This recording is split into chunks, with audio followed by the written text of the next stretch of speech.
It's the time of the season when love runs high. In this time, give it to me easy,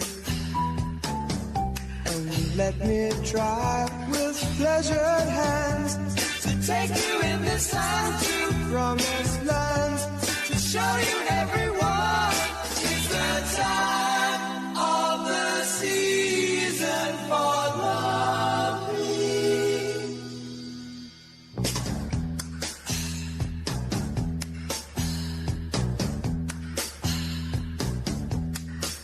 What's your name? Who's your daddy? He rich. Is he rich like me? Has he take us anytime to show you what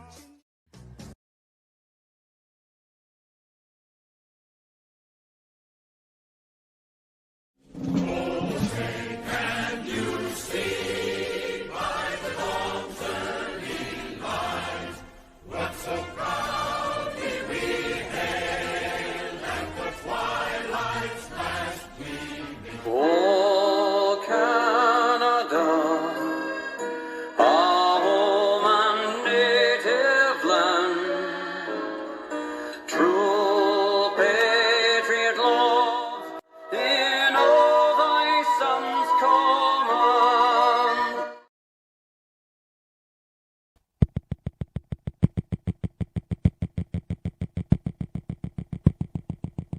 Eight. Ignition sequence has started. 6, 5, 4, 3, 2, 1, 0. We have commit and we have liftoff at 2:13. The Saturn V building up to 7.6 million pounds of thrust, and it is clear. Is this footage going to come back to haunt us or what? It is already haunting us.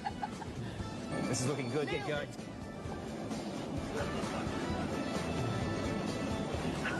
Rowdy, help me. Do we need to Here it comes. go over that way? Here it comes.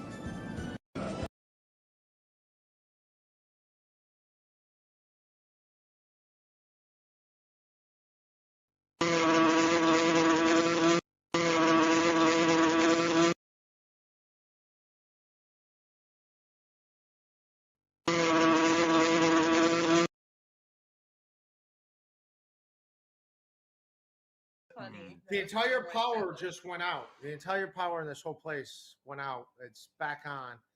All right, let me read the super chats I didn't get to, and then we'll. I did do a couple. I read them. I feel like I did you due diligence here. You did. You did better than Ray does most of the time. It's great. Oh, I stink. That's why people watch this. I get it. BF Live by my friend Ray, big Civil War buff. Do you like the Colonel Agnes? Of course. Fun Gus Fudden. How long till Ray is under FBI surveillance? After these messages, we'll be right back.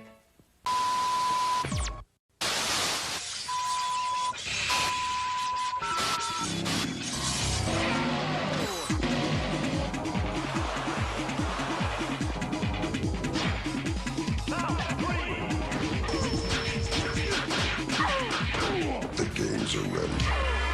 Are you? Guess not.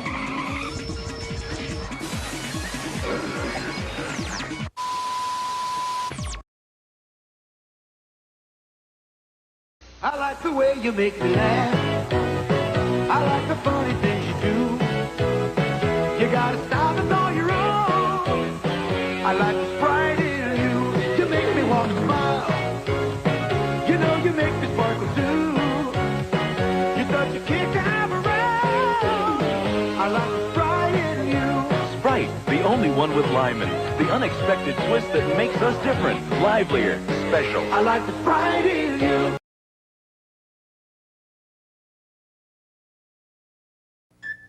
Look what's new at McDonald's. What is it, Dad? Let's just wait and see, huh? It's the stars of Walt Disney's classic movie 101 Dalmatians and a Happy Meal for just $1.99. There's Lucky or Pongo. The Colonel with Sergeant Tibbs. Lucky, get down. Or Cruella DeVille. One toy each week when you buy your kids a $1.99 hamburger Happy Meal. The movie is only at theaters. The Happy Meal is only at McDonald's. Does your man control you? Next salad. Stop hating Mondays. Be a professional and hate the whole week instead. Bruh. I walk outside in the woods. I just walk outside in the woods. I be walking outside in the woods. I go to the woods and then I walk. If you have a gay monkey on your back, would you leave it there or beat it off? Nigga, I'll wrestle with it, bruh. I don't like monkeys. I don't like monkeys. Monkeys are ugly. Monkeys are ugly. They're ugly. I don't like their tails. I don't like their tails. Baby, you know with the chill, baby. You know I got pills, baby. You know with the drill, baby. Do you feel that?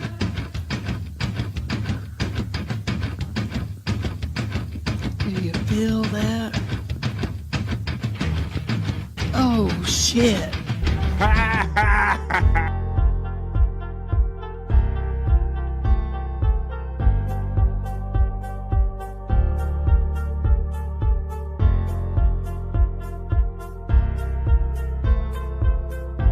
We're doing it.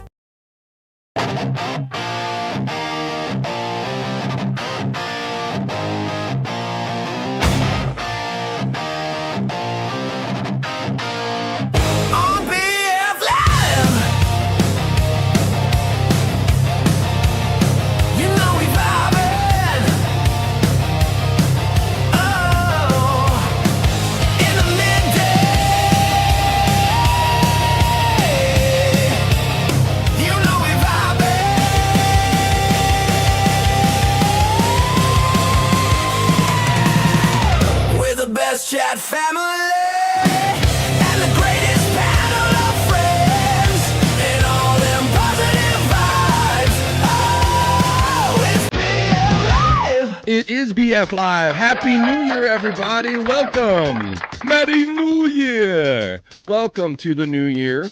Welcome to Monday. And welcome to BF Live The Vibe. Stream show 452. I feel like it's been a year since I've seen you lovely people, folks. There it is, January 5th.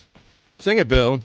Tell them what it's all about. It's a lovely day on the YouTube, on the Rumble, and the Facebook. BF Live The Vibe. Stream show 452. Let's do it and get into it. Happy New Year. Come on. Then I look at the chat family, and I know it's going to be a lovely day. You guys ready?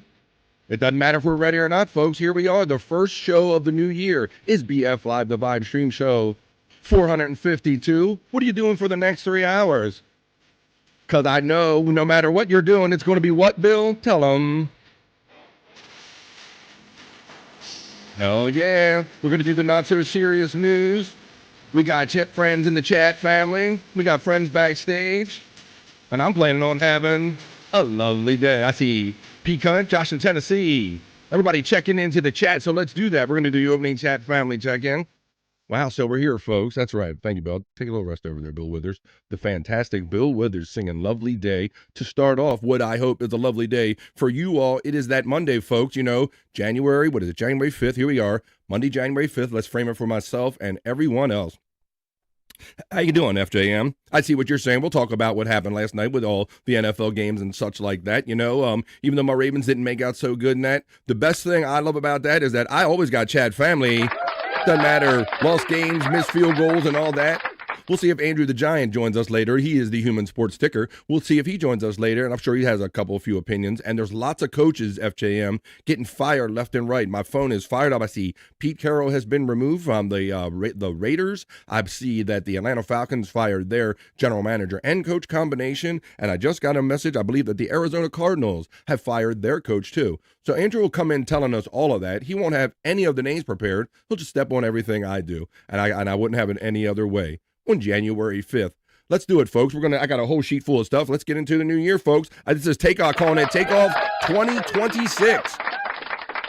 Ready for takeoff. I'm looking to bring out, hopefully you guys have been catching me maybe doing some of my newer streams that I've been doing. Or if you haven't, then shame on you. I've been doing some fun retro arcade game streams. And I did, what would I say, I'm doing that stream and did a cartoon stream over the weekend. My friend FJM and Terry Nee and others were hanging out with us. Kind of slid that over on the Rumble side. We were watching classic Looney Tunes cartoons, and I was so happy to say that FJM's grandchildren, his grandsons, were enjoying them with him. So we're handing that love of Looney Tunes down to the next generation. So you got to hang out for BF Live the Vibe, because you never know where I'm going to pop up, folks, in 2026. Staying in the mix. In 2026, I am. All right. Well, I'll stop rambling about it. I'm ready for the new year. I'm ready to bring my bros in. Let's see how they're making out and what kind of day they're having. Haven't seen them since last year. So they are my friends. They are your friends. The reason I'm saying they is because it's Scott and Bro Dog. Scott and Bro Dog.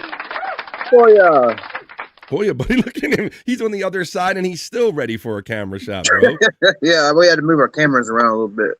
He knows right where the lens and the computer and the action is. How you been, buddy? Happy New Year. It's been a minute since I've talked to you. Yeah. It was a pretty good New Year.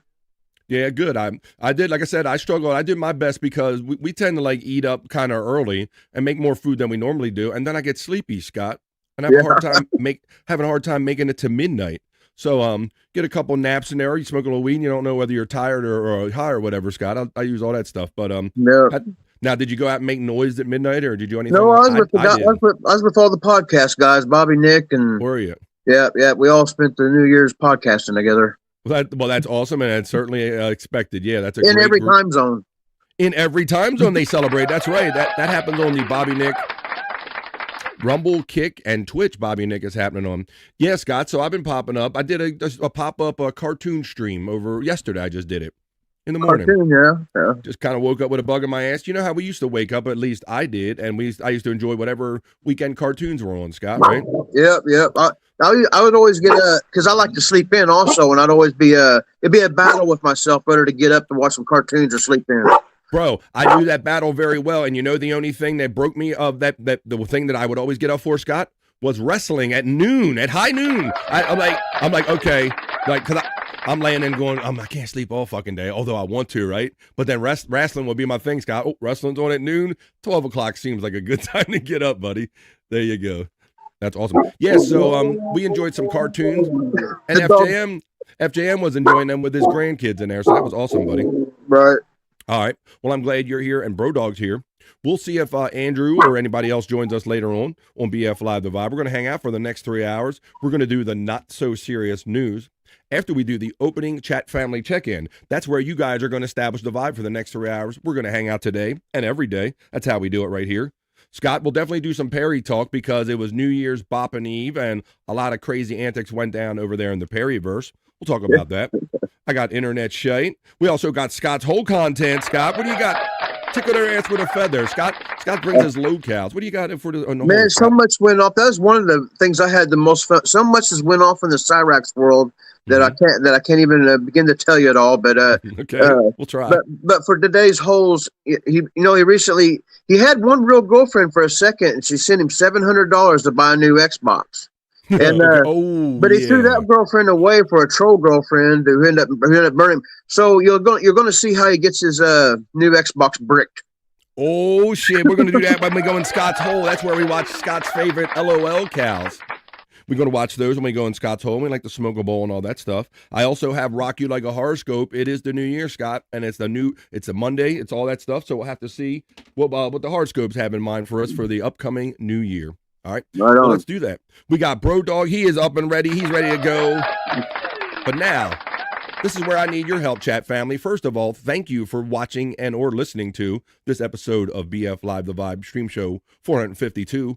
Welcome to Monday and welcome to the show. If you could hook a brother up with a thumbs up, a like, share, or subscribe, wherever you might happen to be enjoying this, I certainly would appreciate it. But I also need you for one more thing. I need to know what you're up to today. Is this your first day back after a long vacation? What are you up to today? Throw it into the chat. That's right, folks. And you will establish the vibe for the next 3 hours. We are going to hang out live right here on YouTube, Rumble, and Facebook It's Monday. This is BF Live the Vibe stream show 452, and it's the new year, folks. Let's new beginnings. Let's go. Throw your chats in, and let's get the chat family check-in going.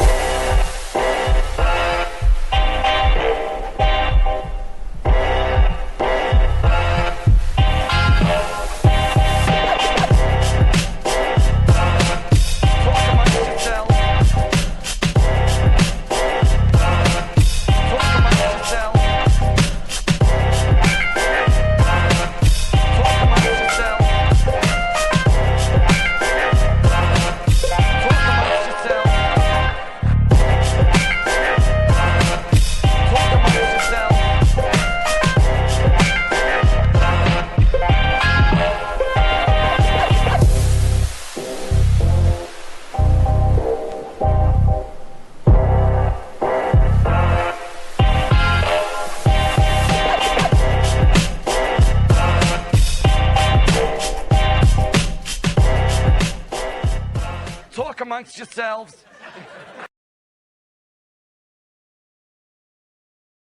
The Vibe is where you talk amongst yourselves. You talk with Scott and Bro Dog and whoever might show up for the next 3 hours, and positive vibes will, in fact, be created. We're going to do the not-so-serious news at the end of the opening chat family check-in. I'll let you know that I have a couple New Year stories left over about being the new year and that. We're also going to talk about some of the trends that might be leaving us after the year of 2025. We got a new year of trends maybe to look forward to. I'm also going to, let's see, I also have another story about, we also, maybe many of us have this, maybe this fear of losing like a ring or something precious in a place that maybe you can't find it, like in the trash. I got a story about something that happened just like that. I also have another story about the lost and found on a particular bus system over there in London, England. I'll tell you about some of the odd, crazy items that are lost and found over there. And we'll finish off with our sexy bikini report, the way we finish off every BF Live the Vibe not so serious newscast. And this is about Fanatics. That we know, none of us know Fanatics for the sports apparel company, but Fanatics is also jumping into the markets, if you will. I'll have that for you when we do the bikini report. But right now, folks, post them if you got them. It's Monday, and it is the new year. It's the new week. It's a new everything. So tell me what you're up to. And let's hang out for 3 hours. I'm going to go to the top of the chat if it comes up. Here we go. And they're off. Here we go. A new year, a new show. It begins right here with PCunt420 with the bugle emojis right there. Thank you, PCunt420. He is the host, the owner, and the proprietor of the Morning High that comes on 10 a.m. East just before BF Live the Vibe. P-Cunt then checks in, as he always does, and he says, Goonie Goo Goo to you begonias. That's a kind of another word for you bitches. Happy Monday, Unga Bunga, and what do you gonna know? My friend P-Cunt, 420, what do you gonna know, buddy?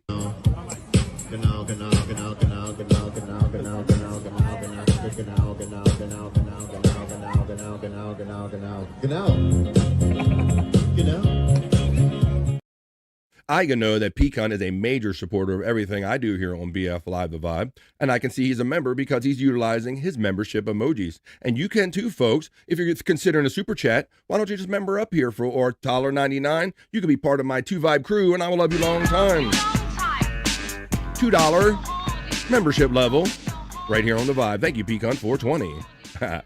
I love Scott's dance he does with that. Then Pecan, always with a consistent gifted membership. Let's see who he lifted and gifted this time. The one and the only Scott. He got the Captain Deadpool. All right. And that's because he's a member defender. Happy New Year, Deadpool. Thank you, Pecan. And I hope, Deadpool, you're off to a great 2026. Scuff with Shane checks in, and he likes to say, can I get a... Can I get a hoya? Can I get a hoya?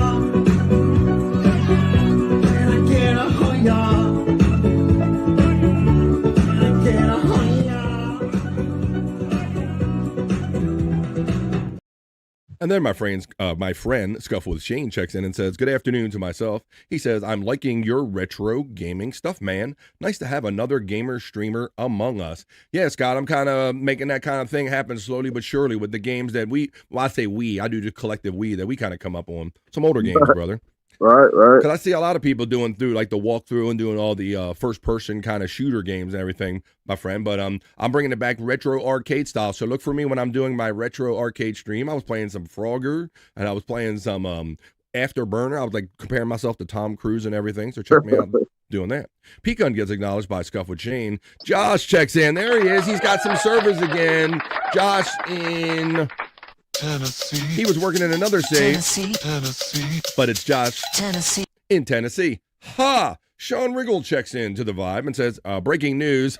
Oh, Tarkarius Dentarius has been traded to the Green Bay Packers. Sean Riggle, how you doing on this fine Monday, my friend? We're about to talk about maybe you want to stop in on the vibe one day, if you want to. Mandy Diff shouts out Alf. Patrick Belmar, my friend. P-Bell checks in and he goes, he says, hola, BF, and bones up, man. Bones up to you, Patrick. We're going to talk about a little Perry talk later, Scott, because now that it is January, this, I don't know, he talks about how we abuse him, but we abuse him so well that Perry is probably going to be off most of the month of January, Scott. Oh, for real? I heard he got a new cut. He sure did. And it might have something to do with the actual Tony Hawk. We'll talk about that. And we'll talk about some of the streams that you can see, some of the best of 2025 streams that will be kind of aired and premiered during. We'll get into all that when we do Perry Talk. Justa checks in and says number 8, but you number 1, just a guess. Checks in on the opening chat family check-in. There's FJM. He was part of the the cartoon stream. I'm having a hard time keeping up with my other streams. Scott, it was so neat. I just got a picture of him. He said, BF said, my grandsons are here, my grandkids are here, and they're enjoying the hell out of this.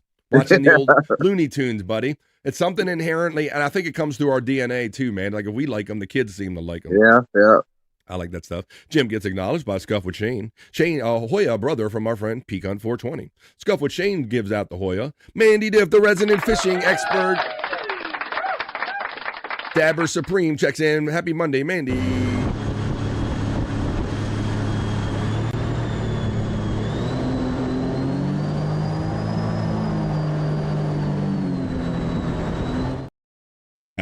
Jim is laughing at the big conclusion of the Baby FJM creation made by our one and only Terry Nee made that, and I made that part of our opening liftoff reel. He's walking outside in the woods since he was a baby, apparently. How you doing, FJM? There's the membership link. If you'd care to support me in that manner, I would appreciate it. I love you long time. FJM gets acknowledged by Mandy Diff. Peacunt 420 shouts out our friend Mandy Diff. FJM gets acknowledged by Peacunt 420. Just a Guest says Hoya. Gets the Hoya from Peacunt, that is. Just a Guest gives the Hoya right back. Bill Withers is the man, says Josh in Tennessee. Yes, Josh. Tennessee.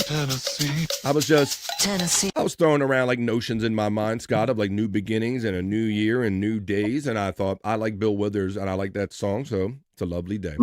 It was a lovely day hanging out, man. He holds that note for such a long time. That was the days before they had any of these kind of tracking or any kind of effects that could help him. Maybe a little bit of echo, if that, even if he had that. But he holds that note for so long. Awesome. Bill Withers. Patrick Belmar gets acknowledged by Pecan 420. Pecan acknowledges Josh in Tennessee with the Hoya. There is the link for the 100 Proof Podcasting Discord, and there's a BF Live the Vibe section in there. FJM says, BF, that field goal looked like it was going straight and then took a right without signaling. Absolutely. I will let you know, FJM. So last night, what he's talking about, Scott, is that it came down for all of the marbles yesterday at the late night primetime game. Was my Baltimore Ravens at the Pittsburgh Steelers, right? Right. I watched the first half of it, bud. It ended up 10-10. And when the second half started, I saw Lamar Jackson give up a bing bong kind of interception. Yeah. You know what and it was 10-10, Scott. And you know what I did? I walked away from my TV. I came down here. I did a little prep, and I went to sleep until after the end of the game. I didn't watch any of the rest of the game. I didn't put myself through any of the agony. Sean says, friend Peacunt 420. Widow Killer says, sorry for your loss last night, BF. My brother's been celebrating since last night, says Widow Killer. Checking in. Well, there you go. Thank you, Widow Killer, for checking in for your money vibes. There's Scott's links right there. His link box is running. Widow Killer to Cal from Pecan 420. It's 75 days till spring, says Terry Nee and Terry.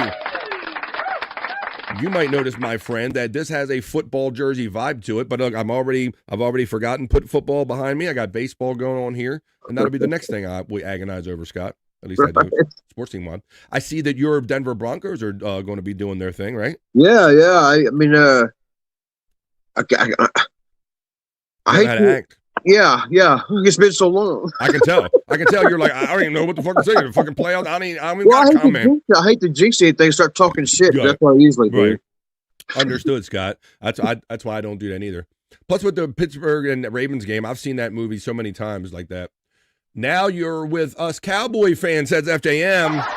I don't think I'll ever be that bad. Let me see. Let's see. The Widow Killer says, I'm betting the first thing Andrew says is that Chris Jericho returns to Raw tonight. Is he? I don't know. I know Jericho has been a big part of AEW for ever since its inception. I'm not hearing of I don't know if he went back there. I wouldn't be surprised by any of it. Mandy Diff says, wow. Sounds like the sports gambling has something to do with it, Mandy.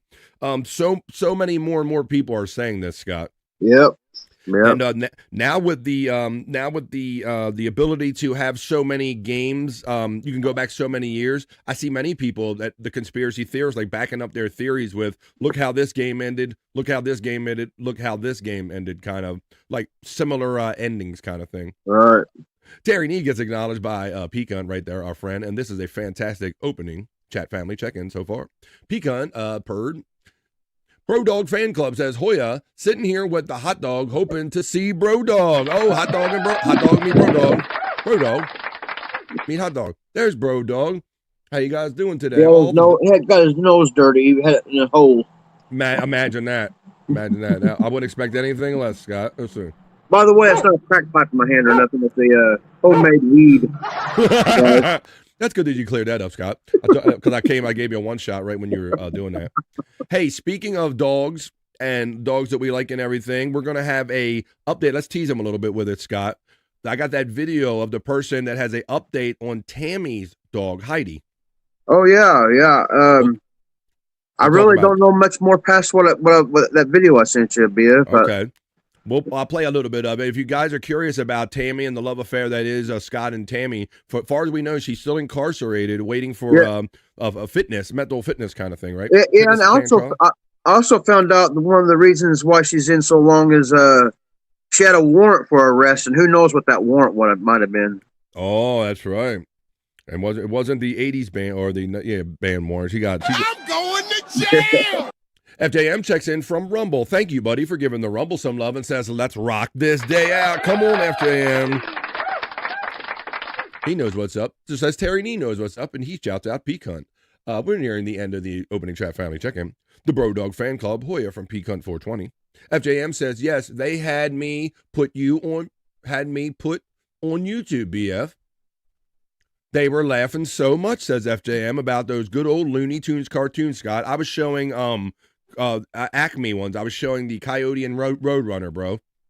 Oh, the classic. Yeah, that's a good one. The classic. All the Acme, the stuff that you buy from Acme bombs and all that shit. Yeah, absolutely. Yeah. The lead seed, the lead shot that they put in the seed. All the classics right there.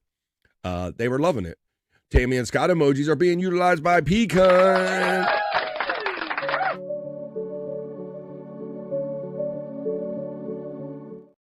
We were big on the love here on BF Live the Vibe. Hey, there's Andrew the Giants link box, as well as Scott's one. Pecan has one running. Bobby Nick has one. There's link boxes running for all of our friends. Our associates. Hoya says, Reverend, are you bringing the brouhaha? He is the ho-host, ho-cunt, co-host, if you will, over there on the Morning High, just prior to BF Live. Josh in Tennessee says, I'm Josh in North Carolina this week, but come on, get it. Go on, get it. You got Tennessee. I'm Josh in North Carolina. What's up, everybody? I'm Josh in Tennessee. I'm Josh in North Carolina. Okay, that's good to know, man. Thanks for checking in. BF Live, Scott and Bro Dog get acknowledged by Mandy Diff. Vegetarius says the Reverend Wild Bill, he's eager to do the Rock You Like a Horoscope segment. Reverend Wild Bill and Josh get acknowledged by Mandy Diff. FJM says, bro got him a new seat, ? Talking about Bro Dog. Reverend Wild Bill, Hoya, you old timer, says Pecan. Just TC, taking care of business, says Articulate John, every day. Articulate John. steps into the vibe on a Monday of a new year. AJ gets acknowledged Hoya brother from Pecan 420. Got, says our friend the Reverend Wild Bill. FJM says, I have to sit in front of a fan to stay cool still, though. Oh, man, you got the schwitzes? You got like what the women get or all that stuff? I give you the vapors. Oh, Lordy B, FJM, I got the vapors. Hoya Mandy says, scuff with Shane. Not yet today, Reverend Wild Bill says, our friend FJM. Let's see, scuff with Shane shouts out the Reverend. Reverend Wild Bill has fun with all the membership emojis. He supports me. Let's be honest, everyone, says Sean Riggle. I can't be the only one who's sick of playing the Hoyas in the Gano video. What? Ha, hey, fuck. Hey, it's our little thing here, Sean Riggle. You just put up with it.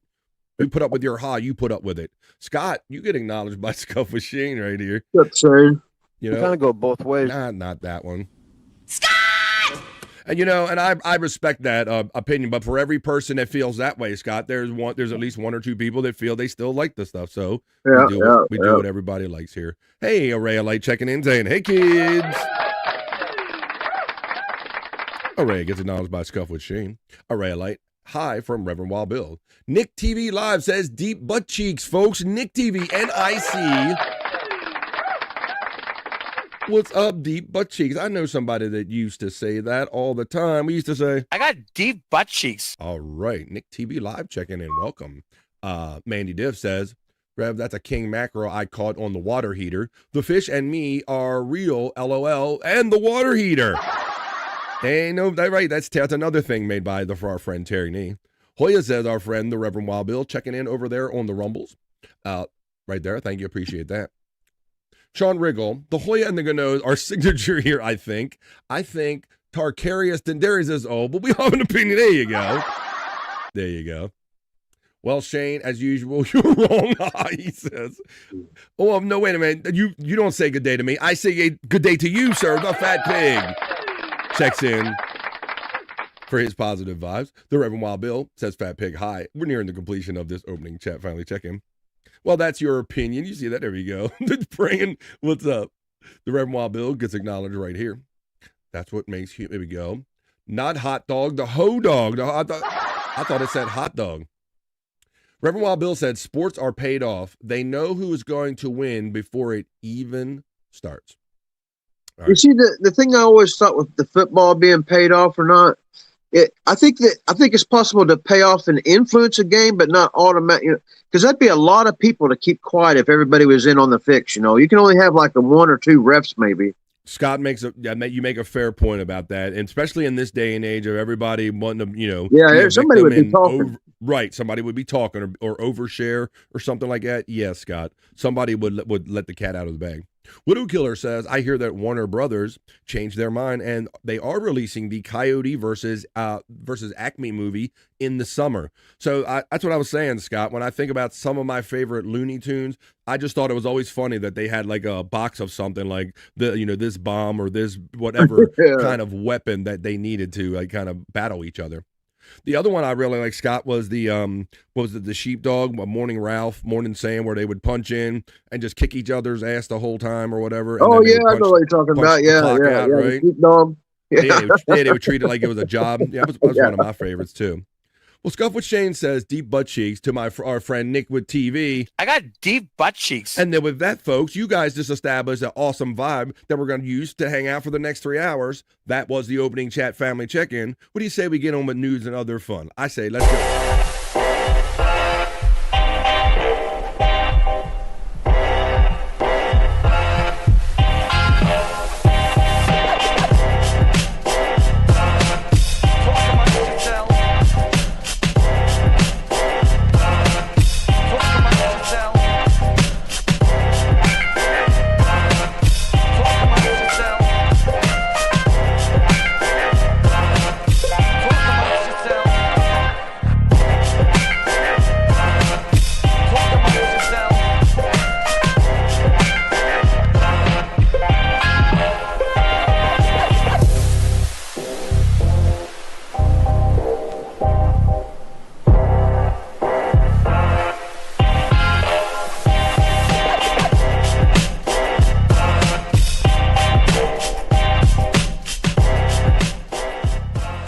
Amongst yourselves.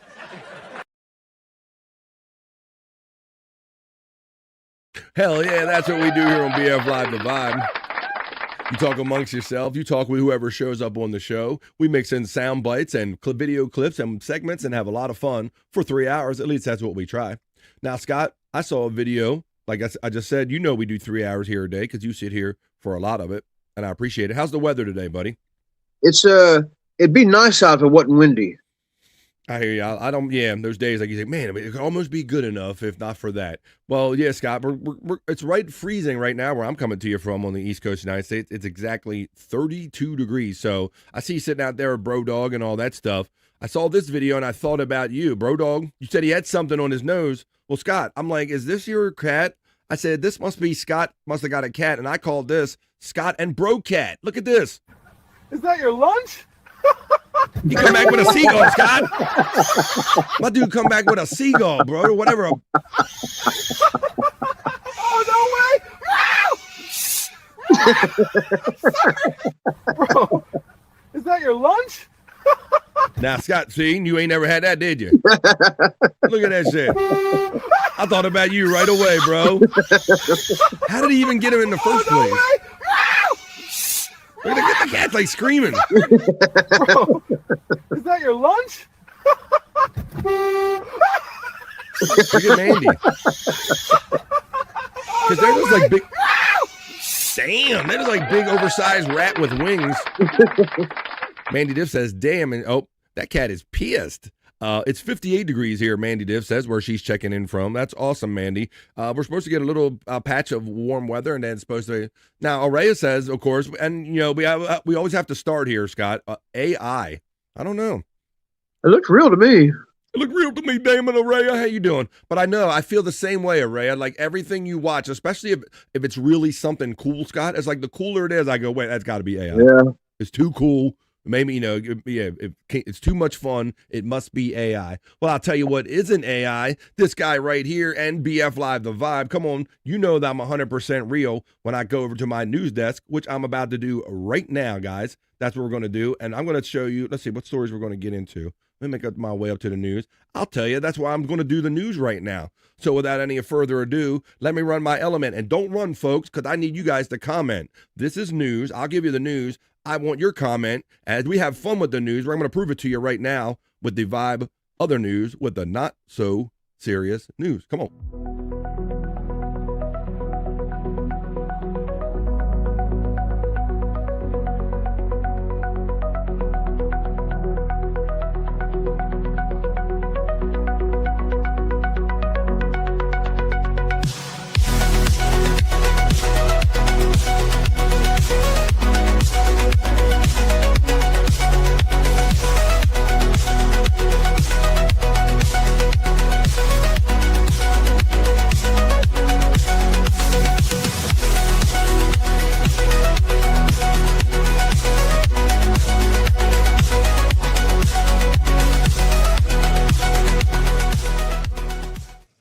That's right. It's Bobby Frame, your dance newsman. I'm over here at my lovely news desk and studios right here. But don't worry, folks. I am bringing you news, but don't worry. We're going to have fun with it. We're going to do the not so serious news.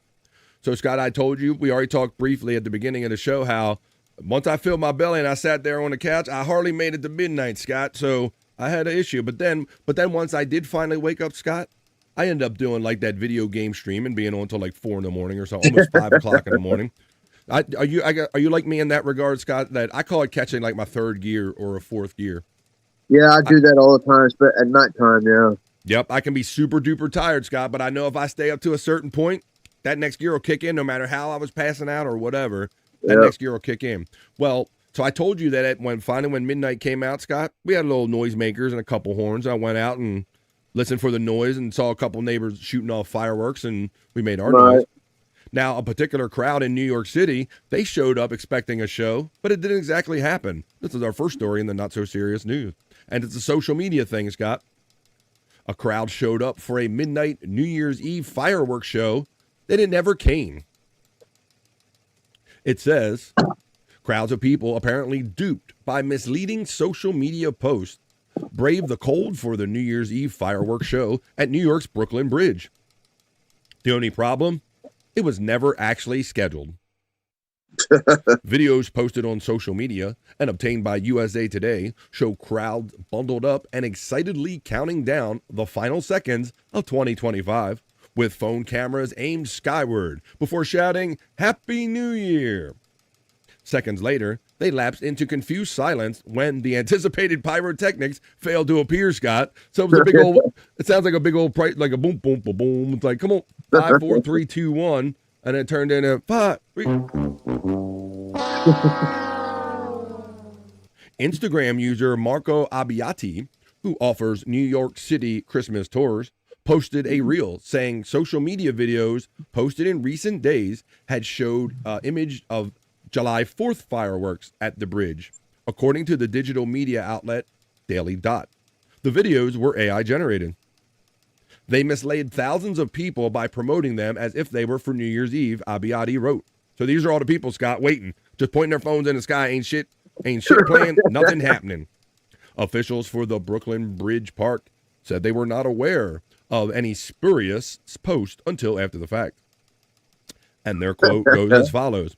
Our understanding is that an inaccurate social media post led a crowd to gather in a specific area of the park, expecting fireworks at midnight, parks officials told USA Today. While visitors were disappointed, the crowd remained orderly and dispersed without incident.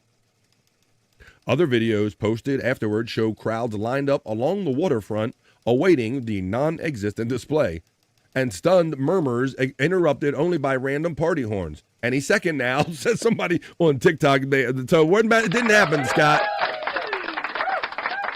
So this is, you know, what they say that everything on the internet is true or whatever. I guess you can't believe everything, right? Yeah.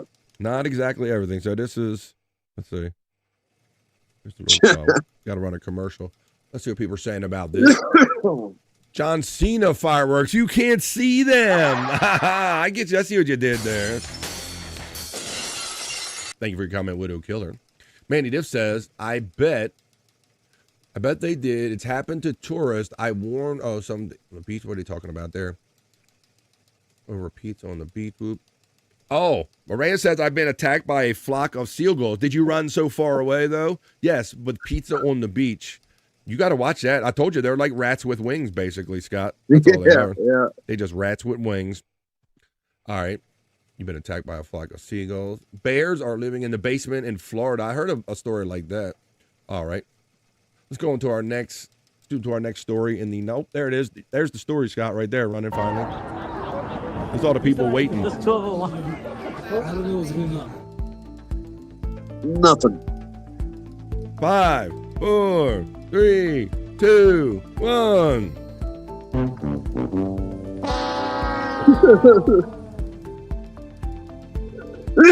A lot of people. Super duper disappointed. So you file that under don't believe everything you read on social media. Not everything is true, Scott. I thought for sure that everything on social media was 100% true, but I guess we proved otherwise. All right. In another New Year's story, it's another year, Scott. I'm happy to be on this side of the dirt for any year, buddies, but it is 2026. So let's talk about some of those things that we're going to talk about 2025 that maybe are on the way out. That's the next story in the not so serious news. And I'm sure you know one of them is 6'7". 6'7". Thank God. Well, it says, is 6'7" cooked? See the trends the internet wants to leave they want them to leave behind in 2025. Last year was filled with memorable trends, memes, and phrases, some of which were built to last and others may be better off forgotten. On January 1st, the world entered 2026, leaving 2025 and its viral moments behind us. From cringy TikTok dances to excessive protein products, here are the trends the internet commentators believe will disappear in 2026. The 6'7" meme is the first one listed, Scott. Good. The first one. It says, added to Lake Superior State's university list of newly banished words, 6'7" emerged from rapper Skrilla's 2024 song, Doot Doot. In the song, the artist, the way that switch, I know he be dying, 6'7". It's not clear what the exact meaning of 6'7" is. Some people suggest it may be a reference to 67th Street in Philadelphia, Pennsylvania, the rapper's hometown, according to Know Your Meme. In 2025, the phrase was adopted by teenagers and children alike, and teenage adults like myself and Scott, and me and Chris Abels too. Alike, to either mean something is so-so, or maybe this, or maybe that. The phrase can also be used in isolation as a joke and to mystify adults. The phrase became so popular that Dictionary.com named it the 2025 Word of the Year. In this quote, it says, there are 6 or 7 reasons, get it, why this phrase needs to be stopped, said Paul E., a Wisconsin resident who submitted 6-7 to the Lake Superior State University in a news release announcing the list. So they have a list of words that they agree not to say, Scott. Like the dictionary's busy adding these words, but this dictionary is busy taking the words out. Right. Can we collectively agree to leave 6-7 in 2025, please? All right, so that 6-7's out, Scott. So we kind of figured that was kind of going out anyway, right? Right. This next story that we learned about only because I do 3 hours of live content here every day, Scott. Labubu's. Yep. Know what those are. And remember all the theft and the crime that went on around them, Scott? Yep. Let's talk about Labubu's for 2025, leaving them behind. Once so popular that consumers feared their keychain getting stolen from their purses and bags, Labubu's have considerably declined in popularity since their peak in mid-2025. The resale prices of Labubu started to fall after Pop Mart increased production of the dolls to meet demand, according to CNBC. Imitations, and this is what we did many stories about, knockoffs and organized crime around these little things. Imitations of the dolls, which are meant to resemble mischievous elf monsters, soared throughout the year, creating a Lafufu craze, the name given for the knockoff, right, Labubu's, they got the Lafufus, the fake Labubus. At one point, a secret blind box edition, which is you just buy a box and you hope you get one out of it, was selling for over 2,000% above its retail price.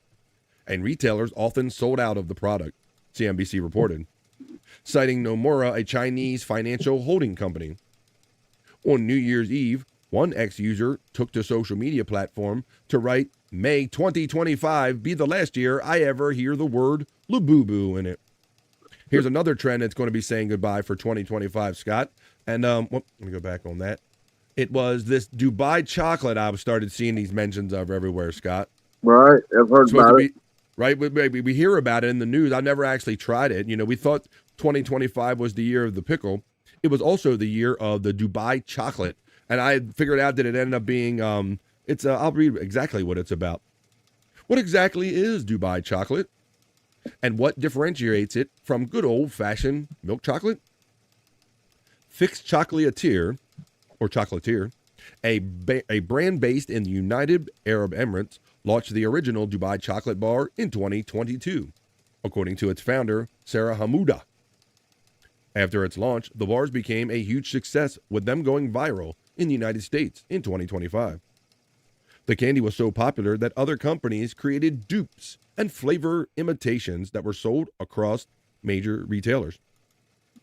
The chocolate bars, Scott, are filled with pistachio and often tahini, mixed with Kadafia, a phyllo-like pastry.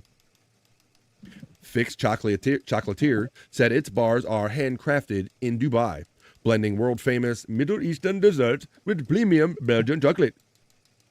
While delicious and ever popular with many, some are not so impressed by the trendy dessert, which was a spread beyond chocolate to inspire flavors of coffee, shakes, and baked goods.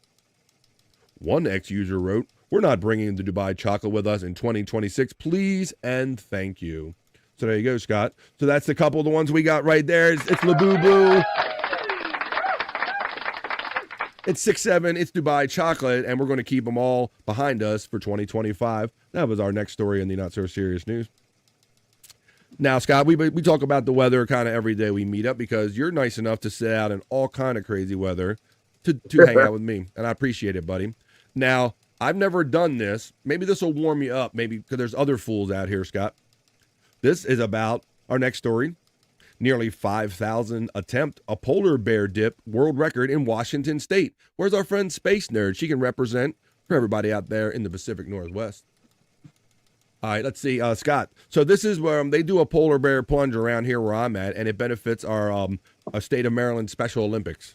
Right, yeah, they do one here too. There's no way in hell I would do that though. Right, so Scott, it's on TV every year, and so it is one of those things where I go, like, would I do that? Should I do that? It's like a bucket list. Like, Scott, I don't even think it's like on my long-term bucket list to do this, buddy. Yeah, I can't stand cold water. You know. Right, it's enough for you just to be out there in the cold, so that's kind of why I was wondering how you would feel about this particular story. I'm going to show you what it looks like when 5,000 people go for a Guinness World Record in the state of Washington. A Washington city may have broken a Guinness World Record by gathering nearly 5,000 people to take a polar bear dip into frigid water at the same time. The Birch Bay Chamber of Commerce, Blaine Birch Bay Park and Recreation District 2, and the Bellingham-Whatcom County Tourism teamed up to organize an attempt to break the Guinness World Record for the largest polar bear dip. The record stood at 2,461 participants, so they're going for over double, obviously, with 5,000, when the attempt was announced, but was broken December 13th in Sola, Norway, when 3,134 people took a cold water plunge. The Thursday attempt in Birch Bay had 6,213 registered participants, of which 4,917 were officially counted going into the water by Pacific Multisports. Guinness World Records adjudicator Brittany Dunn said the record-keeping organization is still reviewing the numbers, as there were some issues during the count. It says, I was supposed to have the number before we started, but people entered the village without being counted officially over the scanner, the people told the officials. So they'll get it all straight, but this is what it looks like when damn near 5,000 people get together. Even if it's not exactly 5,000, it should be enough for the record. 5,000 people for the biggest polar plunge ever on the Not So Serious News. Oop, let me change this phone. There we go. Be it.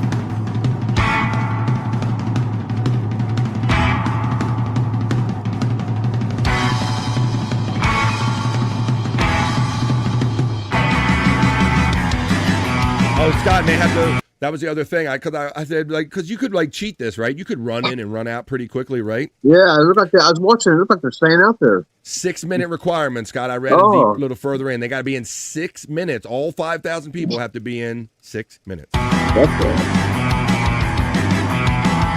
And he says they call it the dolphin dip.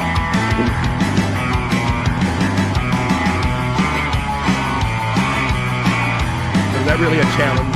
It's not really cold, Mandy Dip.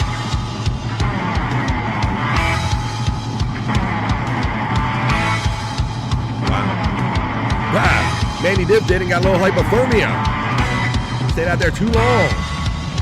Hey, Gary.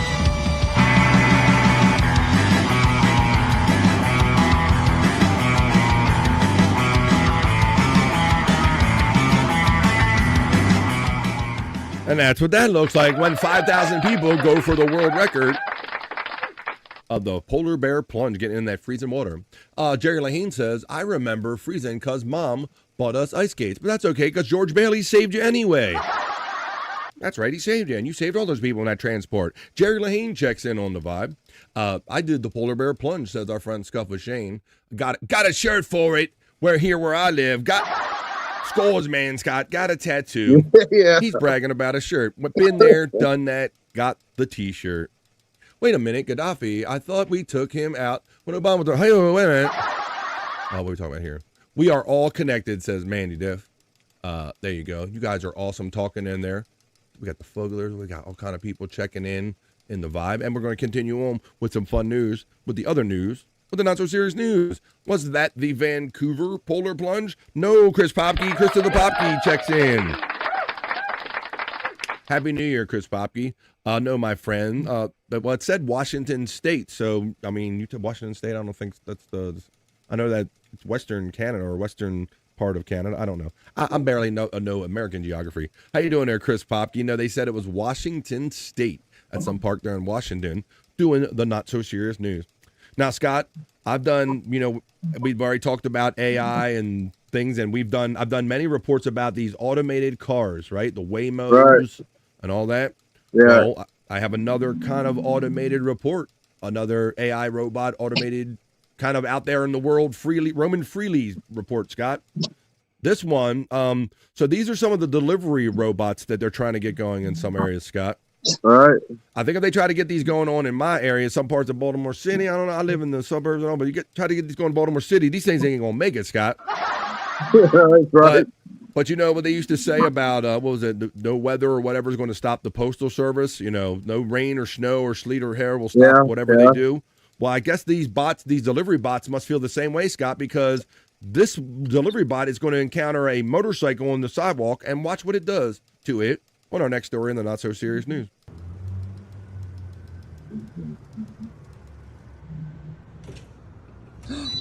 Boom, just knocks it down. Just get the fuck out. Move, bitch. Get out the way. You are not supposed to be parked there. Get the fuck out the way.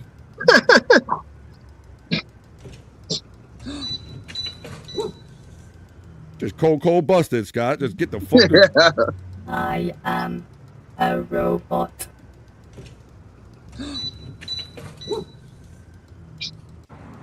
Go park it on the sidewalk, bitches. There you go. Los Angeles, California. So I don't know. They've done stories with those robots, Scott, where they've tried to have them trek like across the country.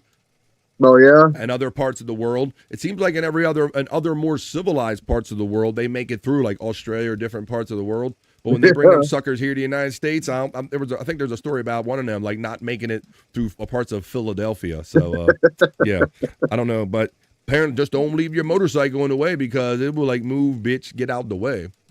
Thank you for your cooperation. Yeah. I am a robot.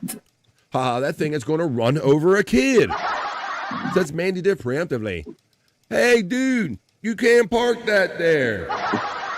One of my favorite kind of memes there on the internet when you see people in an accident and all, they go, the car's on, hey, dude, you can't park that there like that. What we can do is get on to our next story in the other news, in the not so serious news. Scott, I don't know if this is a natural fear or why I fear this at all. Shout out to the 20 awesome people joining us for the not so serious news. This is about finding something lost in the trash, Scott. Oh yeah. I guess I must have this like a base fear of just like maybe losing an electronic or something or a ring or something in the trash. Like there's something about like when it's gone, I guess, Scott, right? Yeah. I do the same thing whenever I do laundry. I go through my pockets over and over before I. Well, these people, check out these people. They thought that these heirloom rings, Scott, a family heirloom rings were gone in the trash. But I'm going to tell you a story about how they actually found it and how in this next story in the not so serious news. Portable X-ray locates heirloom rings thrown into hospital trash. There's the X-ray right there, Scott. I'll read you the story and I'll let you know. You could say, well, how do heirloom rings end up in the trash of a hospital? A pair of rings accidentally thrown into the trash at an Iowa hospital were recovered thanks to the medical staff, maintenance workers, and a portable X-ray machine. Susan Sinwell said she didn't realize until the day after having an X-ray performed on her hand at Grundy County Memorial Hospital that she had thrown the napkin containing her grandparents' wedding rings into the trash, Scott. So this is how it happened. She's there for a regular procedure, and they did, you know how, I mean, my mother used to do that stuff. Like, I put them in the napkins, and I'll put it, like the change or whatever, and I'll put it right here. The old napkin thing, Scott. Yeah. When I threw the napkin away, it sounded funny when it hit the garbage, Sinwell told Iowa's News Now. But I didn't think anything of it at the time. Maintenance crews set about the process of searching for the rings and discovered the trash in question had been mixed with several days' worth of waste and put through a compactor, Scott. So this is how far along it got. They went through 50 to 60 trash bags using a metal detector, but had zero luck. Craig Bushcole, imaging manager at the hospital, brought a portable X-ray machine to the hospital's ambulance bay to more quickly search through the garbage. He said it took about, worth a lot. They said they were heirlooms, Scott. He said it took about 45 minutes and 35 images from this x-ray to locate the rings. The technician says it was really rewarding, Bush Cole said. Honestly, I didn't think we were going to find them, but we did. The owner, Sinwell, was grateful to have the rings returned to her. From the moment I connected with the team at GCMH, I felt reassured by their calm, caring approach, she told officials, Scott. So let me run the video of here, and let's see what it looks like. The news story of how you find, been through a compactor, family heirloom rings found in a rare story on the Vibe Not So Serious News. There's a story that proves that sometimes healthcare goes way beyond the exam room. A team at Grundy County Memorial Hospital turned into real-life detectives after a patient thought that she lost 2 family heirlooms. What happened next involved trash bags, teamwork, and even a little x-ray magic. So we're just going to take some x-rays, and I always have my grandparents' rings, my grandpa's wedding ring and my grandma's wedding ring. So I had taken them off. Craig came into the maintenance shop and said that there was an issue of a patient that had lost their rings. When I had thrown away that napkin, it sounded funny when I threw it in the garbage. Decided to call the waste management company and have them come out and empty our compactor because it went into a compactor. And I knew that if that was going to be the case of 10 days worth of trash, that was going to be a big job. We metal detected through bags, probably 50 or 60 bags at that time. And anything that had metal in it, it went into our ambulance garage, and Craig had his portable x-ray set up in there. I had talked to Craig, and he kind of assured me that they Come were on, gonna Craig. Come look through, for him Craig. and he would have a Fuck this plan. up for me, Craig. Had no idea what he had done, but he's amazing. It only took us 35 images, about 45 minutes worth of imaging to come up with striking gold, I guess you could say. And so that was really rewarding. I can't think of enough. And then when he told me what had all happened and how many people I'd helped, this is the best place for care. But it was really rewarding to be able to give her a call and let her know that we in fact did find them, which I honestly didn't think that was going to happen. And there you go. So that's a rare ending to that story. Nathan, oh look, wait, I got a picture that kind of backs this up. They go, look, here we go. Ugh, I found my pieces. Let me find my pieces. My pieces. I found my pieces.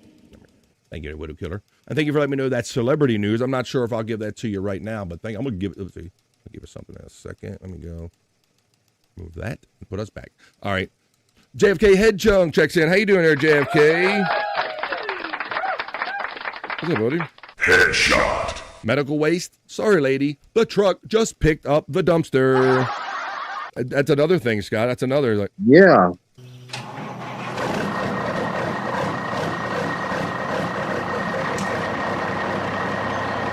You can never wash that enough, that medical waste. What's up, Tiffany? Pretty much. I see Tiffany Washington snuck in here when I was just doing that story in the Not So Serious News. Shane was telling a story about, I did this with my king the first day I had it in my braces. I put it in my king and when I see and I forgot about it. My mom was pissed. She was pissed. She kicked my ass. There you go. Everybody has one of those famous retainer stories there, if you had those retainers back in the day. Oh, my pieces. Jake's in, and we move on to the next story. I think you should do it before the Perry segment because it's kind of related. Thank you, Widow Killer, for giving me that timing, brother, man. I appreciate that. All right. Well, I'll kind of do that. I'll do that right here. Let's see. Let me see what stories I have left and how I can put that in. All right. I like these kind of stories. Scott, when I last left you here on the Not So Serious News, one of the reports we did was that the Secretary of State of Illinois reading all of those banned license plates. That's one of my favorite things. That's my favorite. Hearing that one of them was bricked or something and BBL for Brazilian butt lift or whatever. Right. That's one of my favorite kind of stories. This is another kind of favorite story of mine because I like to do fun stories. I like to do the stuff nobody's concentrating on. The Not So Serious News, Scott. I've got people all around the world that enjoy BF Live the Vibe. So this is for my friends over in the UK. It says a bus company's most unusual lost and found items include a dinosaur suit. This is our next story in the Not So Serious News. U812. That's a good album there from our friends U812. Oh, well, yes, I did. Thank you very much. Van Halen. Yes, check this out. I like this, Scott. The stuff that people not only decide to carry with them, but then they're careless enough kind of to leave it behind just out there in the public on buses. So this is the kind of summary of the things they found over there in London, a particular bus company. A British bus company, in fact, revealed the most unusual items to wind up in the lost and found last year included a box of fortune cookies and an inflatable dinosaur costume. The Oxford Bus Company said its customer service department logged a total of 4,387 lost and found items in 2025. And 1,000 of those items, Scott, about 23% were actually returned to their owners. I didn't really think the percentage would be that high, buddy. Yeah, I didn't either. Like 1,000 out of 4,000, like a quarter almost. I didn't even think nobody would care enough. But it says the transit company said the most unusual items to cross the customer service desk included a bag of rubber ducks, a box of fortune cookies, an inflatable dinosaur costume, a baby bonsai tree, a potato with some googly eyes. They also have a jar of pickled onions, a bicycle tire, a 22-pound bag of rice, several Nerf guns, and a yoga mat covered with inspirational quotes. Essentials such as keys, mobile phones, umbrellas, purses, wallets are among the most common items, but there are also several unexpected ones too. Andy Morrison, head of digital and customer experience at Oxford Bus Company, said in a news release. Misplacing a personal item can be stressful experience, so we use technology to help make it easier for people to get their belongings back, he said. We use the end of the year to highlight the unconventional ones and remind people that we do keep their lost items. Morrison said any items lost on the Oxford buses can be claimed in person or sent to their owners in the mail. They go on to say that they encourage people who misplace their items to use their not lost service via the website or whatever, and then you can just check in and do it that way. Some of the more bizarre finds in 2024, the previous year, included a suitcase full of retro adult magazines, Scott. When did Andrew get on a train? Retro magazines. Let's see, a jar of raw chicken and a snooker cue. And there you go. Previous years have seen items left behind, including a bar stool, a roll of Trump toilet paper, guitar, skis, that might be Perry Caravello, and a wet floor sign. So there you go. That's some of the end-of-year story on the not-so-serious news. Hi, Pokey. I think she meant to say hi, Popky, but hi, Pokey and Popky. And let's do the next story. I got some video of it. Here's a little video version of that report right here. And this will give you an idea of the scope, Scott, of the 5,000 items that are retained by this bus service every year. About 1,000 of them get back right here. Bag of cooked frogs. This is Lost Property Office for Transport for London. We receive items that have been lost on Transport for London's modal system. When the items are lost, they'll hopefully end up here if someone hands it in. So if you do inquire about it, we'll try and match the item and return it to you. So the most common item is bags, but the most favourite item that everyone talks about when they come here is umbrellas. So this section is our famous umbrellas. Imagine These are the long umbrellas. A British bus company and umbrellas. You know, we always had that. I always had that notion that I thought every British person has an umbrella. So yeah, they must lose them right here. This time. Over here we have laptops, mobile phones, and iPads. I always say miracles happen on Transport for London. I mean, look at this shit, Scott. 5,000 items, like a warehouse, literally. Right. As you can see, got a few wheelchairs. So one of the items I really like to look at is the stuffed pufferfish, because it's just unbelievable. I mean, you can't even hold it, and how they got it here, I don't know. A stuffed pufferfish. There you go. Wacky items recovered over there in the UK, in Oxford, on the Not So Serious News. Scott, I'm going to do a story broke over the weekend about ex-Major League Baseball player Lenny Dykstra. What comes to mind when I say the word name Lenny Dykstra to you, buddy? He kind of a wild man. I've seen some interviews on was it Howard Stern did interviews with him? And absolutely, Scott. Yeah, I knew that's yeah. where you would remember him from, my friend. The crazy ex. That's my opinion anyway. He's kind of he's out there. He always has been, Scott. Yeah, yeah. And he always talked creepy with Robin. So here's what we're going to do. We're going to do a story about Lenny Dykstra, and I'm going to include like a classic Richard and Sal, like Howard Stern call, classic Howard Stern call involving Lenny Dykstra. We're going to connect the two things that Scott and I are talking about right here. Whoa, I'm getting blood flow. Let me see if I have that over here. I don't know if I have how many Lenny Dykstras on my Howard Stern. Go to my L's. I might have that one. You mentioned about him being creepy on Robin. Yeah, that brought back a bunch. Yeah, he was really creepy, man. Wow, nothing under. Yeah, but I'm getting blood full. What I got some clips right here, Scott. That I'm gonna run those days back. Hitting on Robin and saying he's a pro at going down on women. That's what I have for you. But let's first of all, Scott, let's see the latest thing he got into, because my recollection of ex-major leaguer Lenny Dykstra, he was called Nails because he was like crazy tough as nails. It kind of got that nickname. He always called in a Stern show talking about, I'm doing this job, I'm hanging out with this hooker or whatever, I'm doing this and that. Just always calling up with his latest antics. So it was no surprise to me when I believe my friend Terry Nee says, BF, ex-Major League Baseball star Lenny Dykstra faces a drug charges after a traffic stop. Former MLB player Lenny Dykstra faces charges after Pennsylvania State Police said a trooper found drugs and paraphernalia in Dykstra's possession during a traffic stop on New Year's Day. Dykstra, 62, was a passenger when the vehicle was pulled over by a trooper with the Blooming Grove Patrol Unit in Pike County, about 25 miles east of Scranton, where Lenny Dykstra lives in Scranton, Pennsylvania. Police said in a statement that charges will be filed, but did not specify what they might be or which drugs were allegedly involved, okay? Dykstra's lawyer, Matthew Blitt, said in a statement that the vehicle did not belong to Dykstra and that he was not accused of being under the influence of a substance at the scene. To the extent of charges are brought against him, they will swiftly be absolved, his lawyer Blitt said. Dykstra's gritty style of play over a long career with the New York Mets and the Philadelphia Phillies earned him the name Nails. He spent 9 years as a businessman before running into a series of legal woes.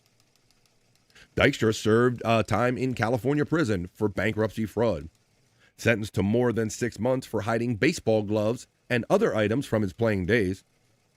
That ran concurrent with a 3-year sentence for him pleading no contest to grand theft auto and providing a false financial statement.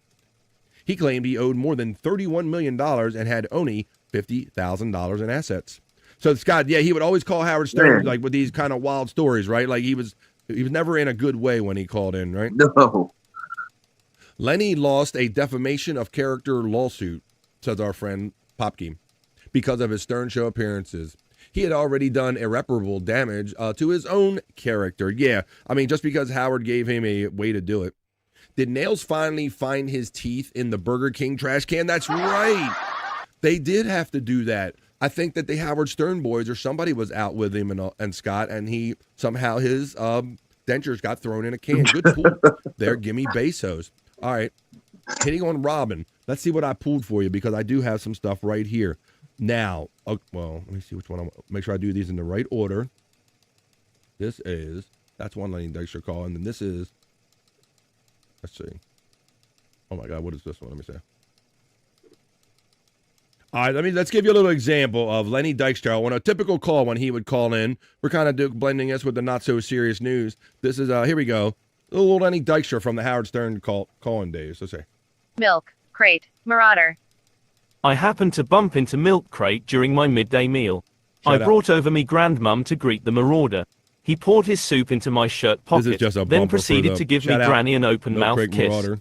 Me nanny is now... Oh, godly! Rosie to tell us what's happening on the show. Yes. Here we go. Here's Rosie to tell us what's happening on the show. You, Scott, you remember these days when he kind of used to crack on Rosie O'Donnell and call her a big pumpkin head and all that stuff? Yeah. Mm-hmm, before they were Malibu friends or whatever. Right, yeah. Let's see what Rosie's going to say. Hi, this is Rosie O'Donnell, and you're listening to The Howard Stern Show with today's guest, Hall of Fame pussy eater, Lenny Dykstra. Hey, wait, that's my title. Take it away, Howard. Thank you, Rosie. Make believe, Rosie. Lenny Dykstra's again? This is the greatest show you're ever going to hear. At 9 o'clock, Lenny's coming in. We said to him, you know, this guy's always bragging about eating pussy. Yes. And like even you, Robin. He says he's an artist. He's an artist. He's going to eat your pussy. And, you know, every minute with pussy. He doesn't want to talk about the match. He doesn't want to talk about the legendary. So, like, Scott and people in the chat were right. This is all he ever did. When there is a woman in the room or whatever, folks, hey, Robin. And you're going to hear, hey, Robin. Baseball, I want to talk about jail. True talent. Right. His pussy. Yes. Eating. So we said to him the last time he was up here, because he cut a bunch of stuff with Ronnie, we said to him, hey, can you produce any of these women whose pussy you ate? He goes, I absolutely can. I'm not bullshitting you guys. Oh, my goodness. We said, give us a couple of these women. Sure enough, we dialed the phone numbers. We spoke to them. We said, Did Lenny get a chance to talk to him first? You know what? I don't know, but Jason, who's got a pretty good bullshit detector, he was like, no, these women have legitimate stories with Lenny, and they're not even like girlfriends of his. They just, for some reason, became enchanted with him eating their pussy, and they're going to tell their stories of what happened with Lenny. Are we going to see them? Yeah, they're going to be right over there. Okay. I just wanted to make sure these women actually want to show up. They are proud of. Yeah, you give props to her. She was one of the few only women that they added that I know of. Rachel Butera. She does some good. She did a great. She did a couple other good female impressions too, but that was a good Rosie. Lenny's ability to. Yeah. And do we know?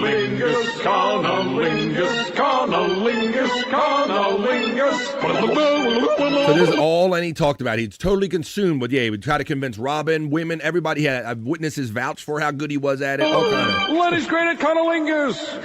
That's right. Yes, they're all going to be here. But do we know their ages? Because, you know, he has said that he services an older clientele. Yeah, he didn't seem to be able to get getting the older people to come in is a little bit rough. But he did have some. I know one of the women is younger. One is 22. Yeah, I don't want to give away. I don't want to give away the whole story. Wait till they get here. All right. Yeah, and yes, they're actually alive.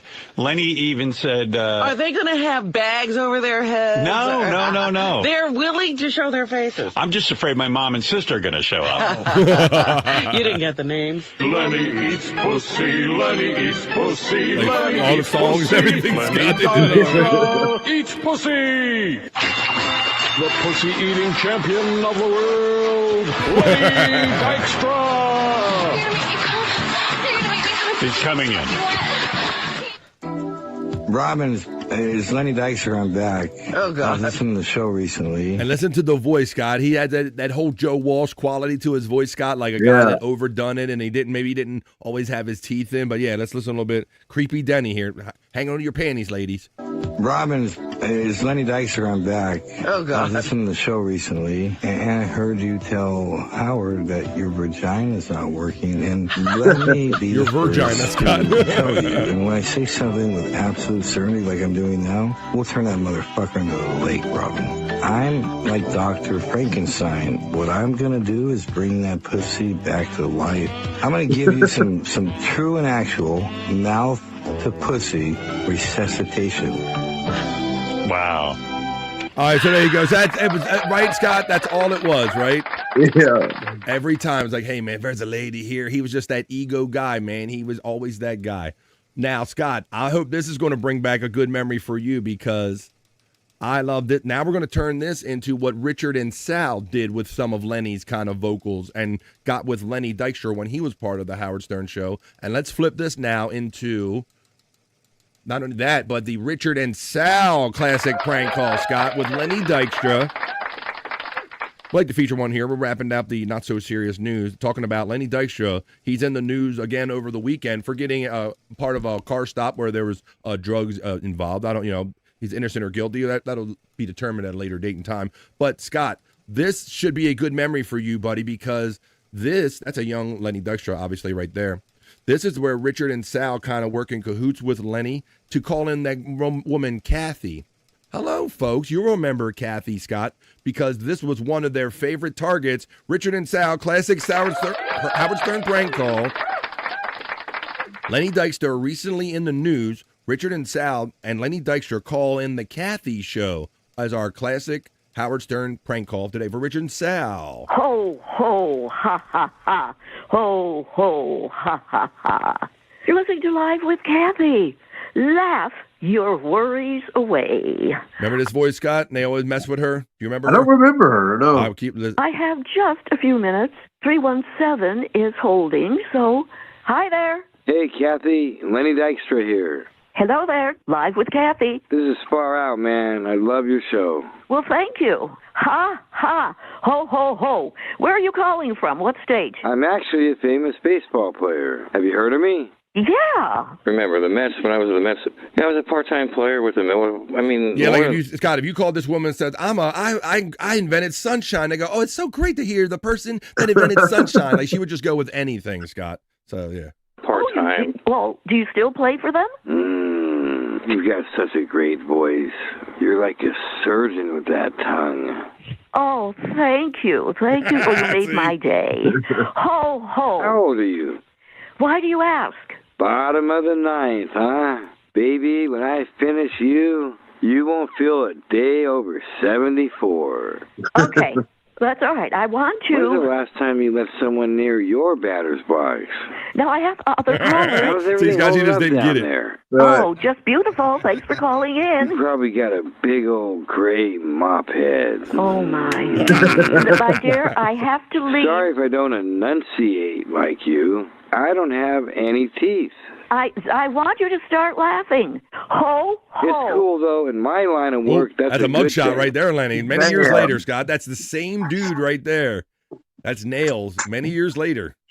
Really? And by my line of work, I mean eating pussy.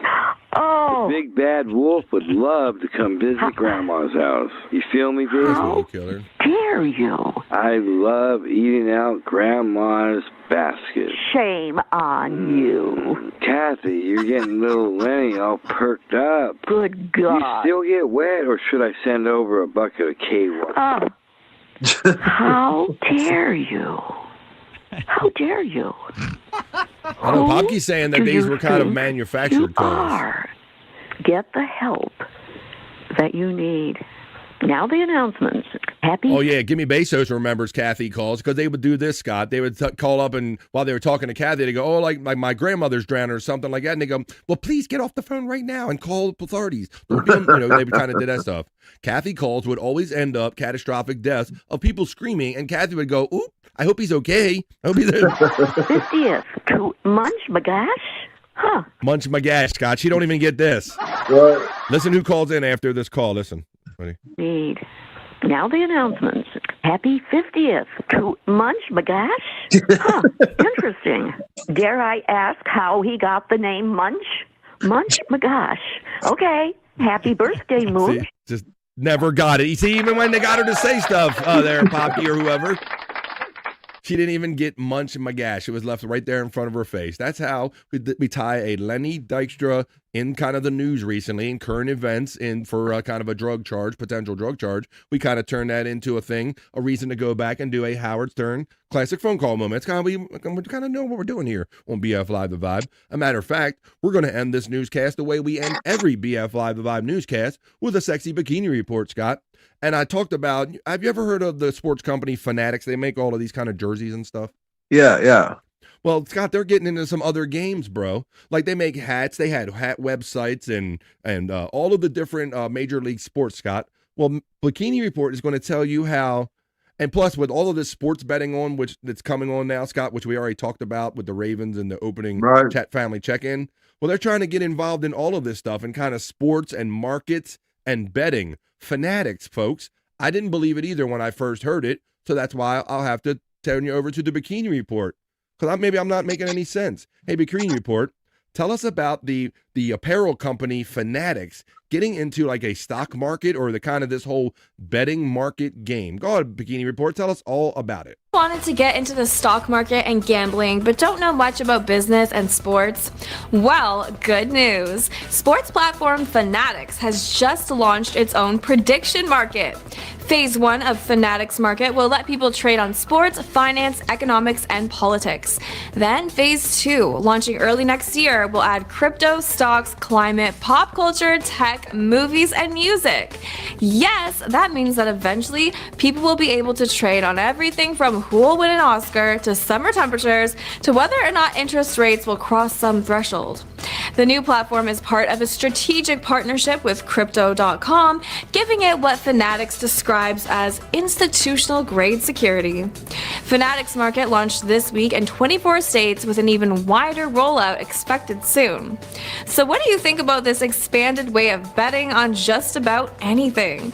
Let us know in the comments and be sure to like and follow the Bikini Report for more daily headlines. Thank you, Bikini Report. Yeah, Scott, that was weird. Yeah.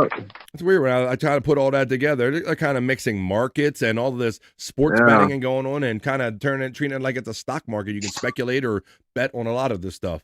Well, that's just some of the future we have to look forward to. And there you have it, folks. That's how we do the news right here on BF Live The Vibe, at least. We do the other news. We do the not-so-serious news. I think we had a little fun doing that, but I think it's time to get on with more of the show.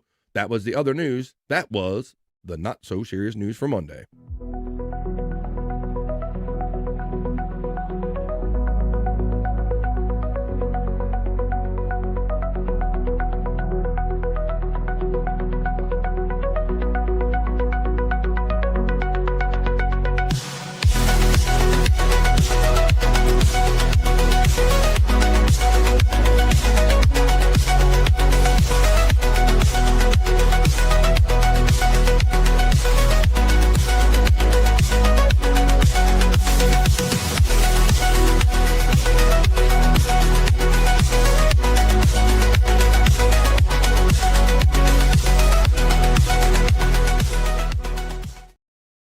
That's just one of the segments we bring here when we do 3 hours of live original content every day, Monday through Friday. That was just the not-so-serious news segment, Scott.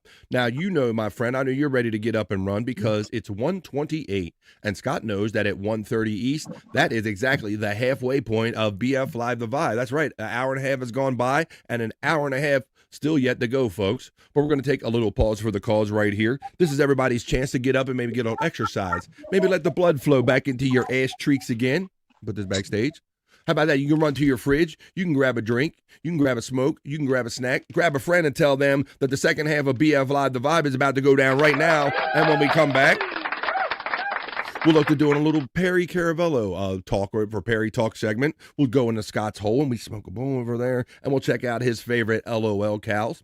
We'll let you know what the latest status is of his friend Tammy and Tammy's dog Heidi, more importantly. We'll do internet Shyt. We have to do Rock You Like a Horoscope to see what the stars have in mind for us heading into this new year. It's a new day. It's a new year. But folks, let's do this quick, brief 2.5 minute piss break, folks. Are you ready to stand up? Ready, set, go. It lasts 2.5 minutes, so grab what you need and come back for more fun right after this.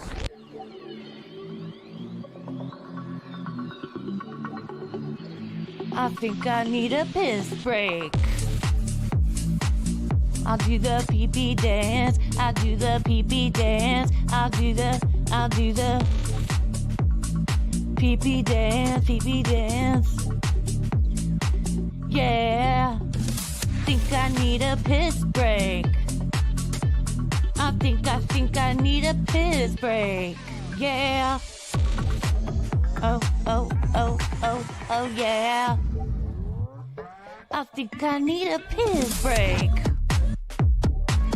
I do the pee-pee dance. I do the pee-pee dance. Yeah. I think I need a piss break. Oh yeah.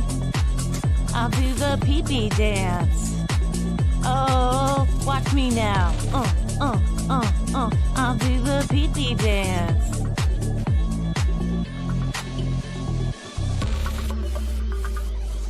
Come on, give it to me, that pee-pee break. DJ, hook it up. Drop that beat. Yeah. I'll do the pee-pee dance.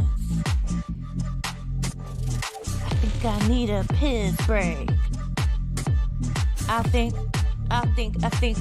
I need a piss break. Yeah.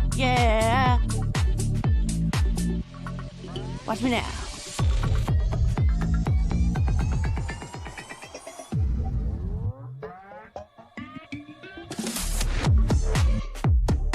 PP breakdown, PP breakdown. Break it down, PP, yeah.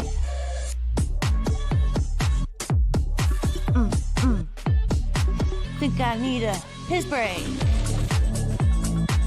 I think I need a piss break.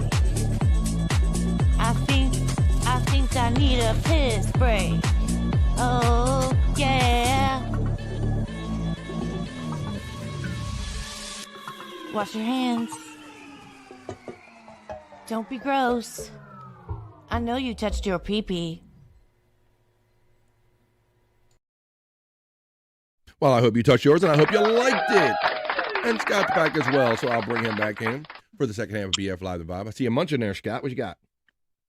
Strawberries. Oh, good old strawberries, huh? Yeah. Cool. Awesome, man.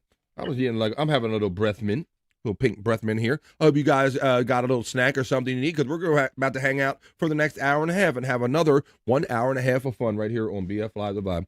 I was going to play you something, Scott. Ooh, I just got ready to play. I hope anybody that had a chance to check me on my video game streams. I've mentioned many times I like old classic video games. So maybe this is something I have to try.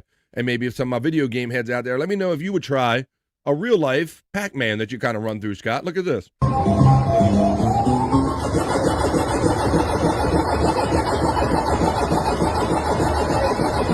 Oh no! Look out! Don't let that get you! Oh no! Fucking no!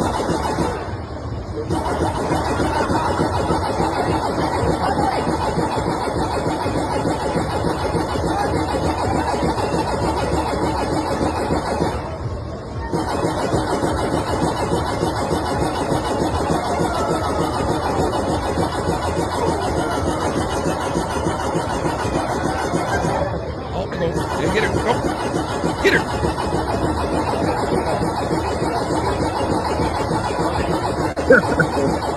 I wanted to see her get the four corners and start running after them, Scott. I'm like, when's that part happen?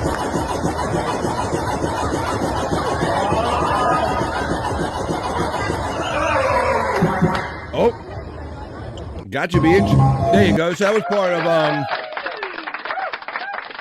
apparently that was part of a convention in Japan. They had that. PCL just posted a teaser for a new kids show called Perry's Leering Show.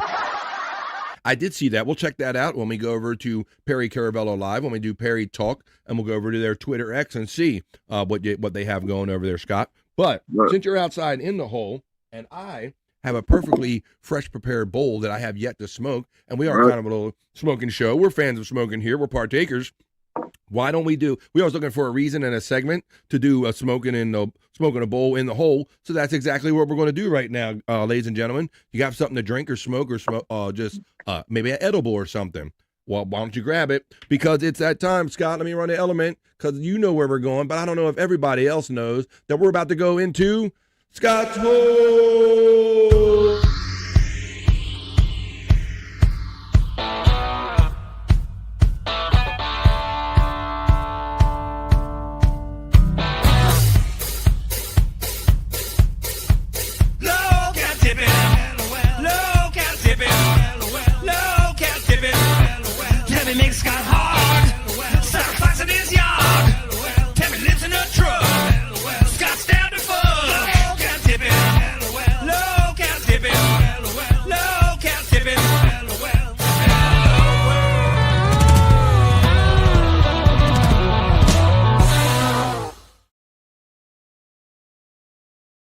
That's what we do. Look, he's already getting a head start on smoking a bowl.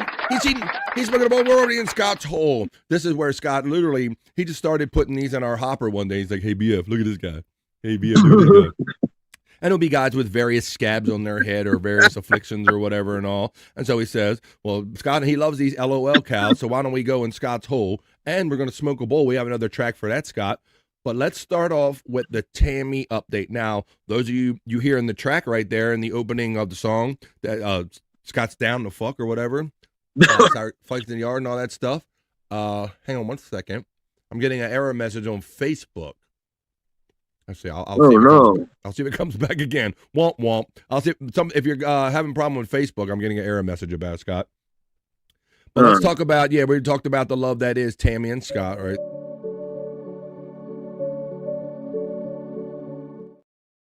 There you go. But let's give the latest update in Scott's Hole about the dog. So Tammy was the woman who like famously lived out of her F-150, and just before Christmas, unfortunately, Scott, she was arrested, right, for trespassing. Right, and apparently had a warrant for arrest to go with it. I got warrants. I hate when that happens on top of it. Yeah, so she was like, that was the woman in that little kiss video right there. So she had that dog, Scott, and we would always hear the dog whimpering back like, please, help me, get me away from this crazy woman. At least that's what I thought I was hearing, Scott. Right. Go ahead. At the same time, the dog was always crying, but at the same time, you felt like that they loved each other. You know what I mean? I don't know. There was an actual bond there, Scott. And for all we know, it might have been better than Heidi's previous situation. We don't know that anything, Scott. But she would let her out and take her for walks and stuff like that. But so we have a Heidi update. You sent me this video, and this woman, tell us what you know about this video or this woman. No, this woman, she's kind of Tammy's main troll, really. So this lady getting the dog would be kind of a troll act, but this lady actually wants the dog, and so Tammy had of course she's been in jail for close to a month now, it seems like, and she only had 10 days to get the dog before it goes up to adoption. And I've got a little bit of an update, but I'll let you run the video before I tell you what happened after this. Okay, so this is a lady like Scott. She's trying to get Heidi. Yeah, she's trying to get Heidi the dog. Yeah, she's a person of interest, and some people cared a little, maybe too much, Scott, in that they would make up stories about her and try to get animal services out there to get her removed from the dog. So some people were doing things that they really didn't have to do to make it seem worse than it was. They were going to that extent to get this dog away from Tammy. So here's the update on Heidi from, like you said, one of her main trolls, if you will, and she has the Heidi update.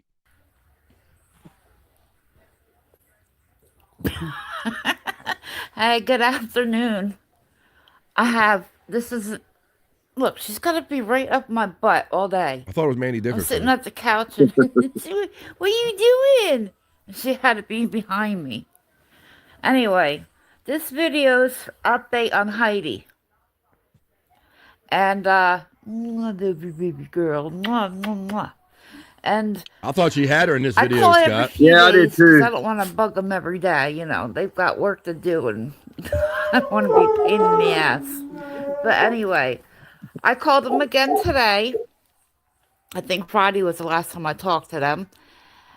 And Heidi is doing great. She's happy. Oops. She's starting to act like a dog again, I'd have to call back on the 19th because they need to do another assessment of her before they put her up for adoption. She needs assessments too, give her Scott. all her shots and all that. But I told them I really want her. And I told her that the ex-owner is not going to pick her up because she's in jail. Now, they don't know nothing about that. She goes, I was wondering what was going on, and I told her everything. Is it right, Scott? The people at the shelter really don't know these dogs' individual stories. So this woman calling up the shelter telling, here's what this dog's been through, lady. I told her she got trespassing because she was banned from the center. I told her how she treated her Heidi, how Heidi lived in that fucking truck for 6 years and maybe got to go out 6 years, Scott. It's been a while, yeah. 6 years. This woman knows some shit, Scott. And what she ate and how she turned into kind of be aggressive because her owner was an asshole. And that lady goes, oh, you really must care about that dog. I said, I do. And there you go, Scott. So it's like a 5-minute video. We didn't need to watch all 5 minutes to realize that that's the Heidi dog update. And I got a little bit more update than that. She called back again and then again and was getting a little bit of the runaround.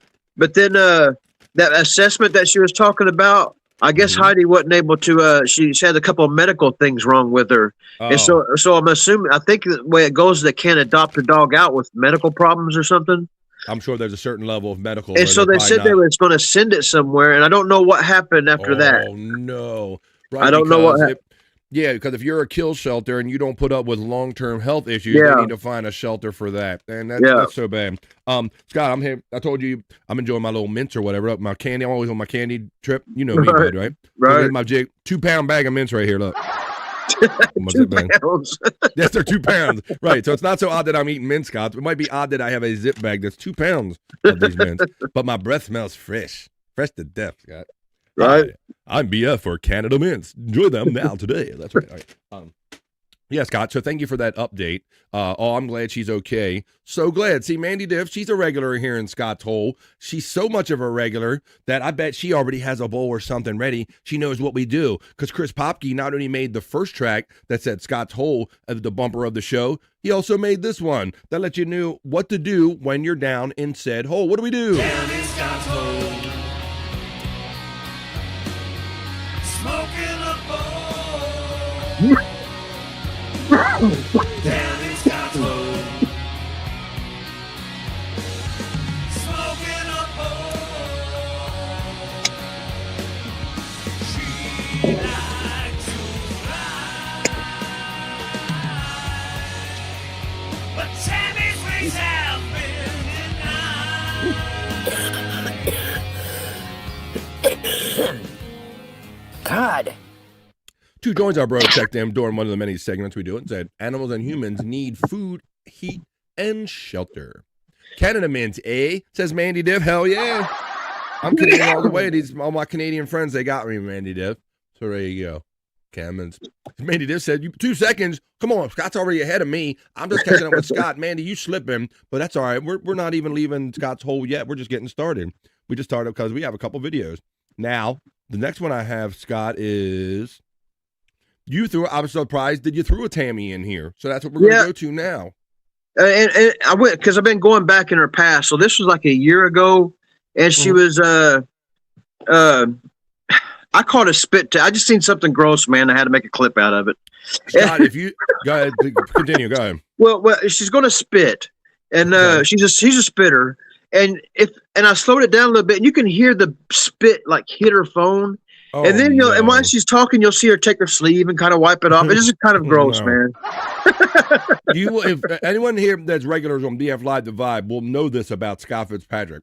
I can watch a video 10 times and I would not see this. Scott could probably watch it 1 time and he'll notice people picking their nose or the grossest thing about a video. So that's why he loves doing this stuff, all these LOL cows. So look out for it, Scott.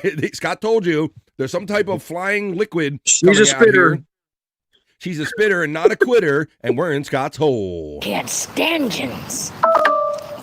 Oh, what the hell, Scott? She said, I can't stand yins. That yins got me. That all yins, like all you motherfuckers. That yin, she meant that yin, Scott. I can't stand yins. You can hear that spit splatter.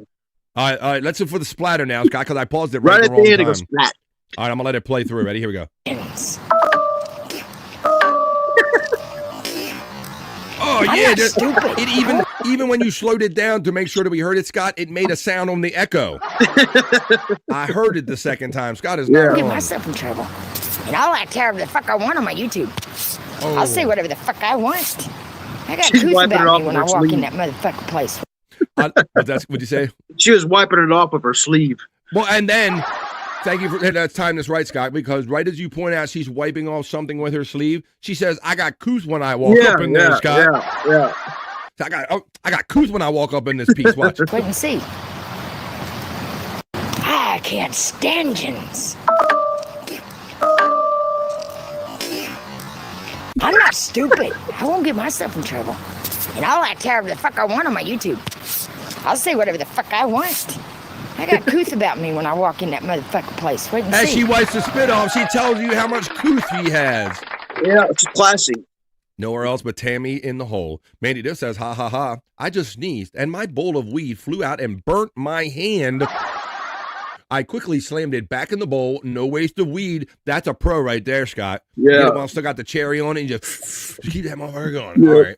Well, she's an angry iguana there, Scott. Says our friend Two Joints. Matt, buddy. Matt, the owner and the proprietor of everything that is Matt Industries, steps in and says, BF and the Midday Freaks. We're currently down in Scott's hole. He acknowledges you, Scott, right there. Brother Matt, See him hanging out on all the different streams or in the chat or hanging out with the one and only Wendy Pack.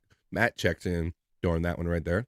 All right, let's continue on. We're down in Scott's hole. How about this? Let's play one more. Let's do a Cyrax video, Scott, because you got two of them. Yeah. Talked about Cyrax bricked up. Now, wait a minute. We do bricked up here, but tell us why these two things go together. Right. I brought both of these. I call it whenever Cyrax rages out, I call it raxing out. So Okay. both of these are two good rax outs. And what happened was that he finally got another Xbox after he had his last couple bricked. When they sent him kill switches or kill sticks and stuff.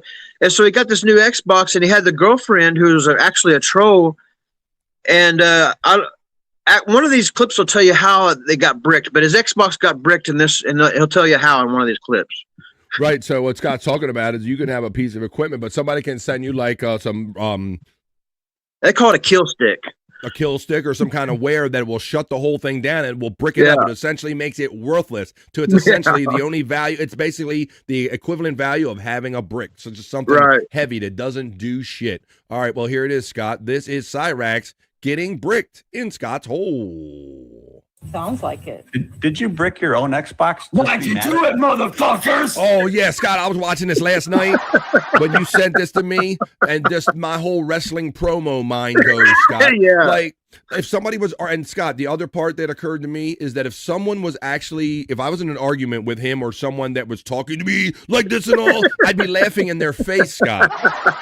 It's not intimidating on any level. It's hilarious, and it's Scott's hole. What are you talking about? Shut up! Why'd you brick my shit, you stupid little bitch-ass fuckers? How did I brick your shit? What? How did I brick your shit? Shut your ass up! You know what you did, you little bitch! You know what you did, you pussyfoot bitch! I would be like, why is this guy talking to me like this weird growl? Like, what is this? Hey, stupid! Shut your ass up! This is like when Perry yells or something. Perry gets that girly yell. I don't know. Like, did he really get in confrontations and think that that's like scaring somebody? Like, I don't get that. I think Shut the fuck up! it's not very intimidating. You know what you did! Sounds like it. Did you brick your own Xbox? Why'd you do it, motherfuckers? What are you talking about? Shut up! Why'd you brick my shit, you stupid little bitch-ass fuckers? How did I brick your shit? What?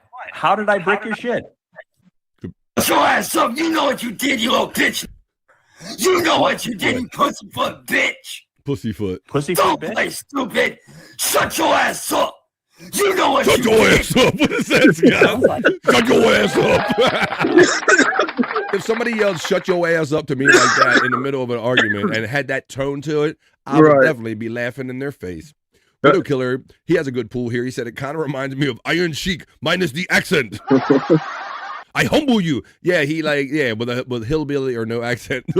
Macho Man Scabbage. Ooh yeah. What you gonna do? It's Macho Man Scabbage. 2 joints coming one of the lines of the day. I see you backstage, my friend. Don't think I haven't been seeing you. I'm looking for a window, but we're currently down in Scott's hole, and we only have 2 more videos to go down in Scott's hole. Now you might could ask anybody that's here new on Scott's hole, what do you do? What do we eat? Scott's hole? Well, this is where we're watching his favorite locales, and while we're down here, we smoke a bowl. Scott's hole. Smoking a bowl. Down in Scott's hole. Smoking a bowl. She likes to fly. But Tammy's wings have been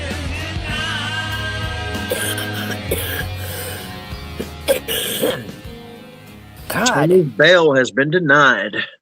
Had to change the lyrics, huh? Tammy's bail has been denied. Matt checks in and says, Scott, did Cyrax start a new YouTube recently?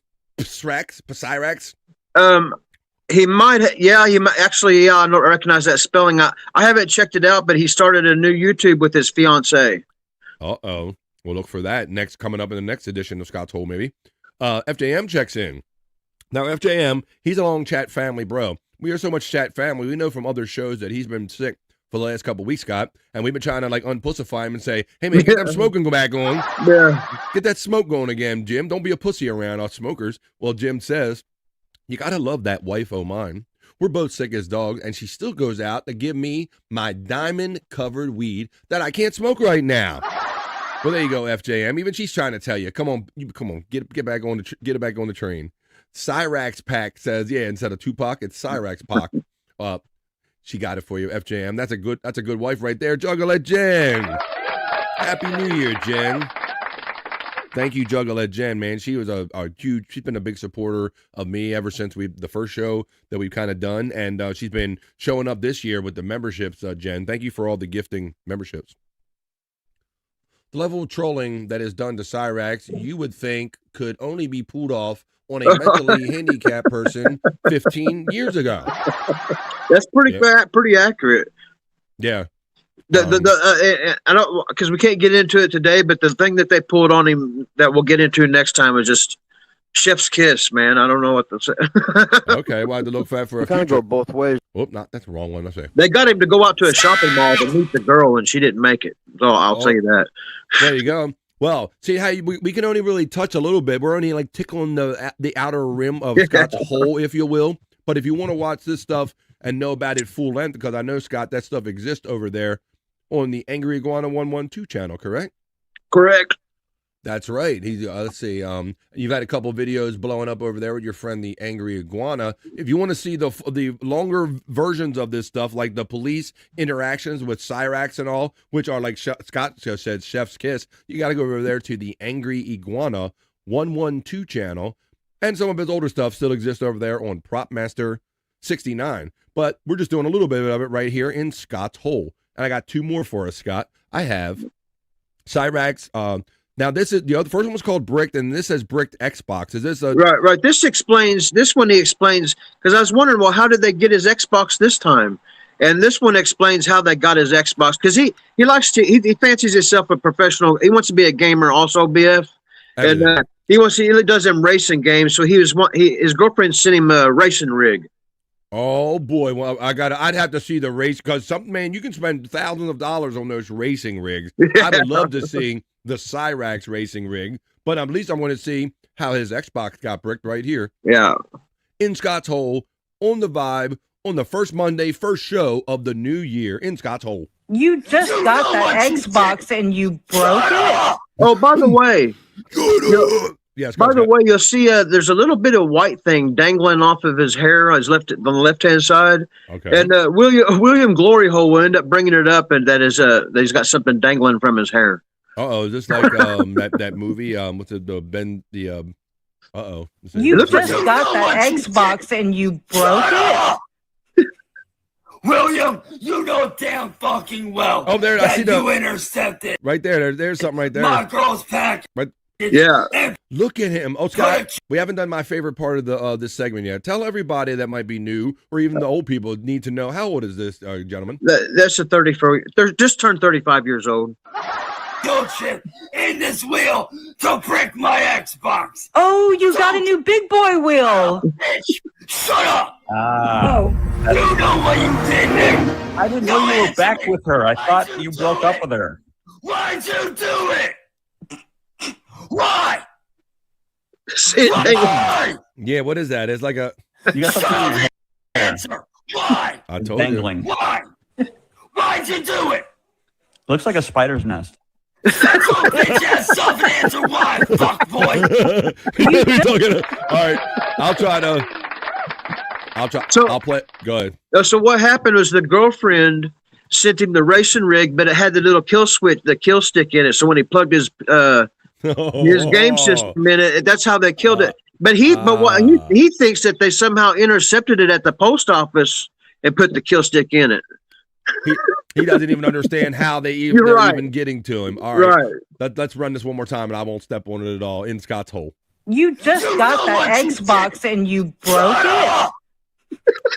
William, you know damn fucking well that you intercepted my girl's package and put a kill chip in this wheel to brick my Xbox. Oh, you got a new big boy wheel. Bitch, shut up. that You explains know what it. you did, Nick. I didn't know you were back with her. I thought you broke up with her. Why'd you do it? Why? You got something in your hair. Why? Dangling. It's very much like Perry. Why'd you do it? Looks like a spider's nest. Shut your bitch ass up and answer why, fuck boy. There you go. Man, there ain't. We can only hope there isn't two of those, Scott. Yeah, he's one of a kind. He's a cryptid.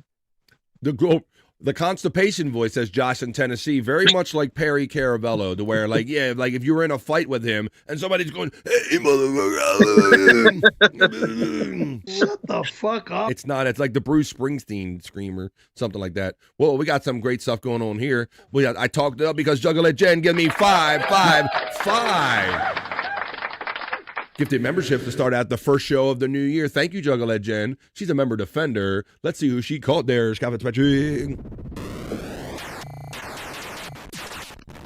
I'm happy to report that the Juggler Jen caught the one and only Flex 316, our Australian friend who checks in from down under, and he was hanging out with us Saturday night on Replayables. We have Mason in PDX, Mason in Portland checks in.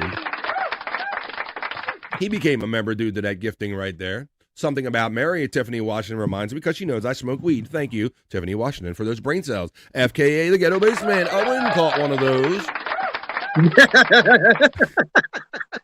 I'll let that sit there. Isaac Walmart just became a sponsor. Thank you, Isaac Walmart, for becoming a member through Juggler Jen. And a longtime chat family, bro, Hellraiser, becomes part of the BF Live the Vibe family, once again, due to the generosity of Juggler Jen. Thank you. Jim always likes to set me up and go, Captain Caveman. That's what he likes to call Cyrax. But let's talk about King Cobra, our last element right here in Scott's Hole, and then we're going to bring somebody in here after this. Right. Talk about this was kind of a palate cleanser from all the screaming. This is kind of just to bring it down. It's a real quick one of King Cobra. Okay. Some nice music to calm us down. All right, good. I'm glad Scott set these up, and I put them in the order the way Scott submits them for this segment, Scott's Home. Cyrax the Body Ventura. Cyrax the Body Ventura. It is definitely a wrestling cadence. I've often pointed that out to Scott. I said, Scott, this kid was raised by WWE wrestling, buddy. But let's see. I don't know what raised King Cobra, Scott. Unfortunately, rest in peace, Josh. We were just getting to know Josh before he passed away. Probably, we can only imagine, due to kind of the excesses that he presented like this, Scott, online, right? Right, yeah. But he's a fun-loving guy. Loved Ozzy Osbourne more than probably any other human being or life itself, safe to say, right, Scott? Yeah. Absolutely. Died not long after Ozzy. Yeah. Right, and almost to the thought, some people, when they can't go on without their most favorite loved one, Josh was a big Ozzy fan, like you said, and we had that unfortunate, heartbreaking video of his father coming on, but we'll digress from that. But King Cobra, you know what? He knew that we only get one ride on this planet, and this is the way he chose his, Scott. So you guys make your choice. We only get one ride. This was Josh's. This was King Cobra. Tell us all about this, Scott. Yeah, this one I put last because usually I end up the other way around. But after all that screaming and yelling, I thought it would be nice to just kind of calm everybody down with a little drink and a little bit of music. All right, King Cobra. I like it, Scott. A little drink, a little bit of music. Happy New Year and rest in peace, King Cobra, Josh. Wrapping up Scott's whole segment right here with this last one. Suck it. I did not expect that to be the song, Scott. He just spits it out. Oops. Oops. I did not expect it to be my heart during the beginning of that. Now, Scott, I was surprised. He didn't even he barely reacted to it. He just got it in his mouth and come straight out. It looked like he shot it out of his nose. I'm surprised that because he was such a drinker. I'm surprised he even did such a hard spit take on this, Scott. Yeah, the more I've been digging in King Cobra, I've been finding all kinds. He pukes a lot, man. He puked a lot. But this is like instantly in, instantly out. Like he sneezed it as soon as he drank it in. He's like, he drank it anyway. Achoo, and it was just gone. So look, see what I defy you to tell me what goes down first, the glass or the sneeze. Watch. It comes out. It is out before he. It is out before he puts the glass down, Scott. So imagine drinking something and you don't even get to put the glass down and you sneeze it out. Well, there you go. Rest in peace, Josh King Cobra. Please allow me to spread you out, Bobby Frey. That sounds very sexual into that. I'd say. Damn. Yeah. Okay. All right, there, Juggalette Jen. You know you've been sharing me for years, even before you were being so generous with your 5 gifted memberships. Juggalette Jen always enthusiastically would be in the chats and sharing out our stuff and retweeting. We appreciate that. How about one more here? We're down in here. Let's see. Let's do this. We're down in Scott's Hole, so let's play it one more time and finish up our way before we call out of Scott's Hole. Let's do it one more time. Wrap up today, Monday, the 1st of the new year. In Scott's Hole. Down in Scott's Hole. Smoking a bowl. She likes to ride. A Tammy's bail has been denied. Scott updates it. God. Scott updates it by saying Tammy's bail has been denied. And then the lovely Mai checks in and she has her eyes on the hole. Staring aggressively at your hole. Down in Scott's Hole is Juggalette Jen. Well, how about if we wrap this up and we got some people to bring in and we're gonna weave all of this together. But Scott, you know what that was and I know what that was. But for those that didn't know, that was Scott's Hole.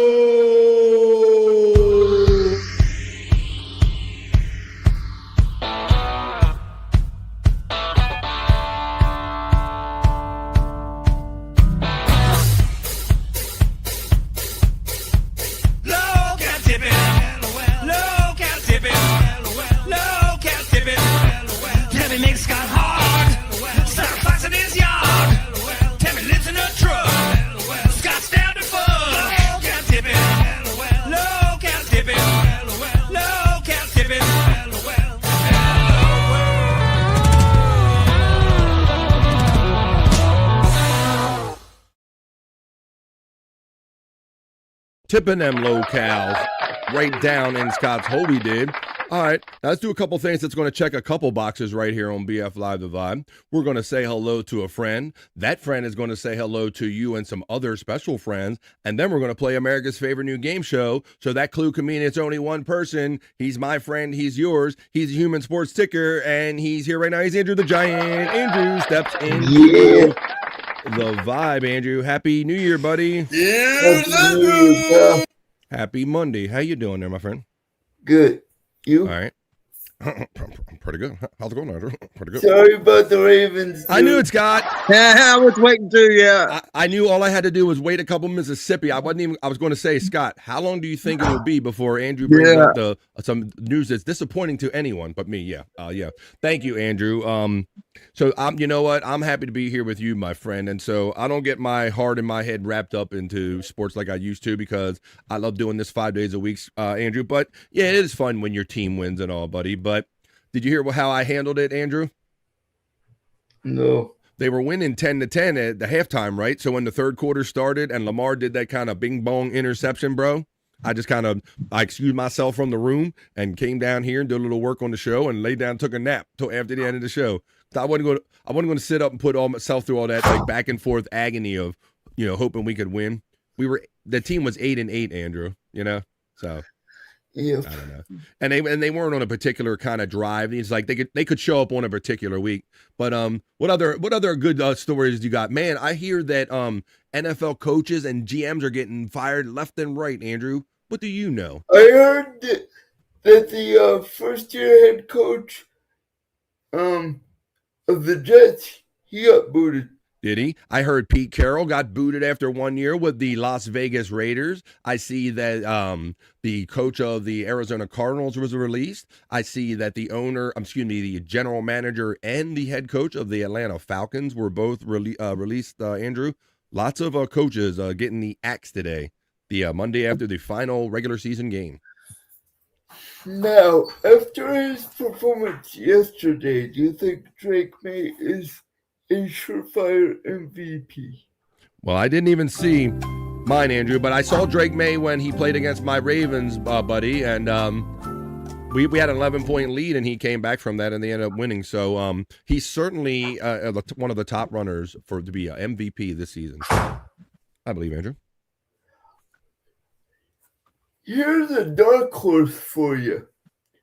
I think the Jaguars could make some noise this year in the playoffs. Yeah, it's going to be interesting, Andrew. There's some teams in the mix that aren't normally in the mix, being one of them being the Jacksonville Jaguars, and another, Scott, don't even know what to do, Andrew, about his the Denver Broncos being in the playoffs. Yeah. I'm actually secretly pulling for Jacksonville a little bit because I'm a fan of Trevor Lawrence. Yeah, I was wondering how that was going to end up, Andrew, because he came in the same time that coach Urban Meyer came over from college, and Urban Meyer was going to change NFL and all this stuff, and he ended up being maybe a little too much for the NFL, and he had his personal issues that kind of caused him to kind of make his way back. And so I thought that I didn't know who was the problem with Jacksonville. Was it Urban Meyer or was it Trevor Lawrence? But Trevor's playing good. And also we have some wrestling news. Matt Cardona officially signed with WWE again. Really? And somebody made a joke about Chris Jericho going to the WWE, but I don't know if that's even in the air. But the bad thing about it is he has to give up all his titles he has on the indies now. Andrew, Matt wants to know, did you know the breaking news that this Historius, Lamorius Storius has been released by the Green Bay? Oh, no. I don't know, Andrew. Did you know this one? No. You didn't get this come across your line there, Andrew? Uh-uh. Mm-mm. No, sir. The Historius La Mysterious has been released by, that's almost like as good as Lamangelo and Orangelo, Orange Jello and Lemon Jello. Lamangelo and Orangelo, that's the Historius and the La Mysterious. Me and Bobby beat Jib in 2K's ass last night in the PCW. That's the Peacunt Championship Wrestling League, where Peacunt, who is the host of the Morning High, another thing he does on Peacunt 420 is he takes Scott and all of us in this community and he puts us in wrestling matches and using the WWE software. Check that out at Peacunt 420. WWE says that, did I say F or E? I don't know. I did say WWE. Hey, Jen, checking in. All right, Andrew. Well, Andrew's here. Well, Scott, what's he doing? What's he doing? I'm watching him, dude. I'm watching him. Look at him. Look at him, dumb road dog. Normally it's Scott that notices right away, but I noticed he went right for the cave right away there, Scott. Well, before he gets restless, let's play America's favorite new game show.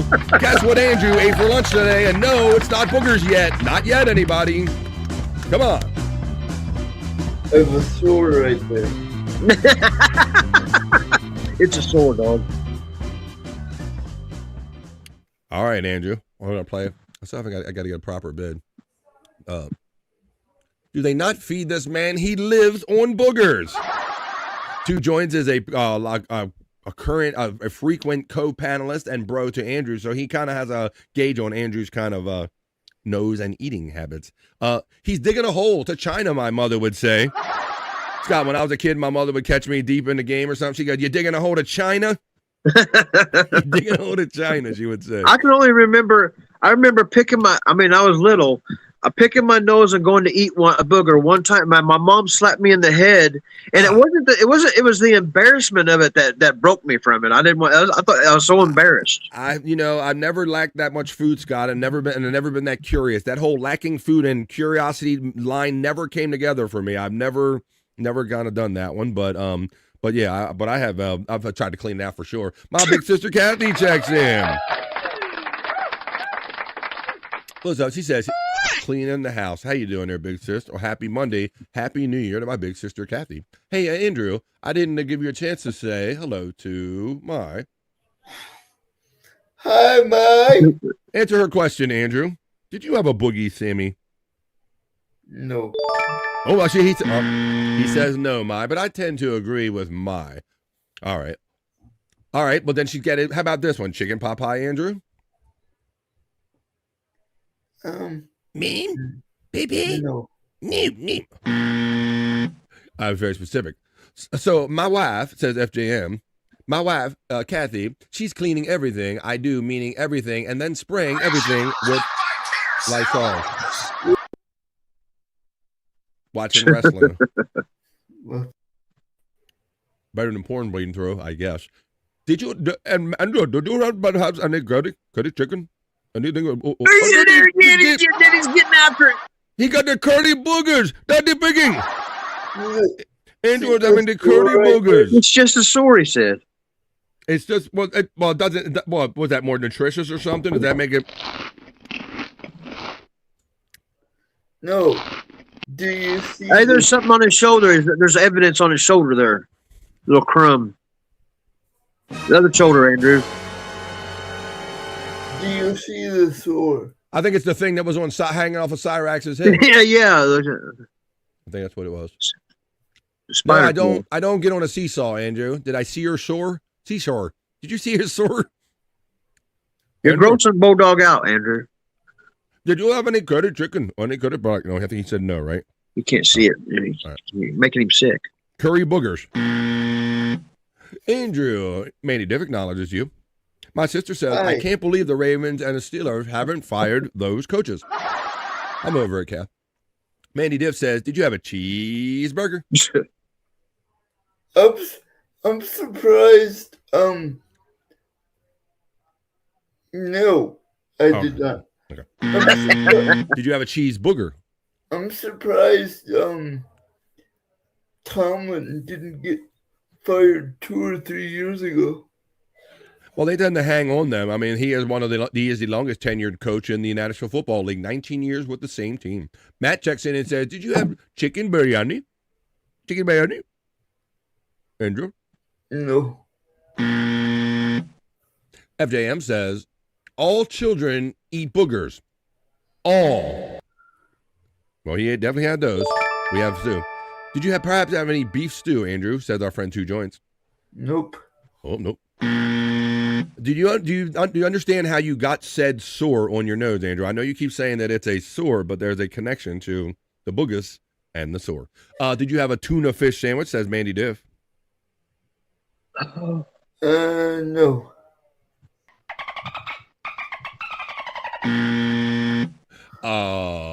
Did you have good vindaloo, Andrew? What is that? Good vindaloo. Did Andrew gets the shout out, though? Here's a good. Hey, what's up? Did you have boogers a la carte? I'm gonna say boogers a la fart there, Mandy Diff.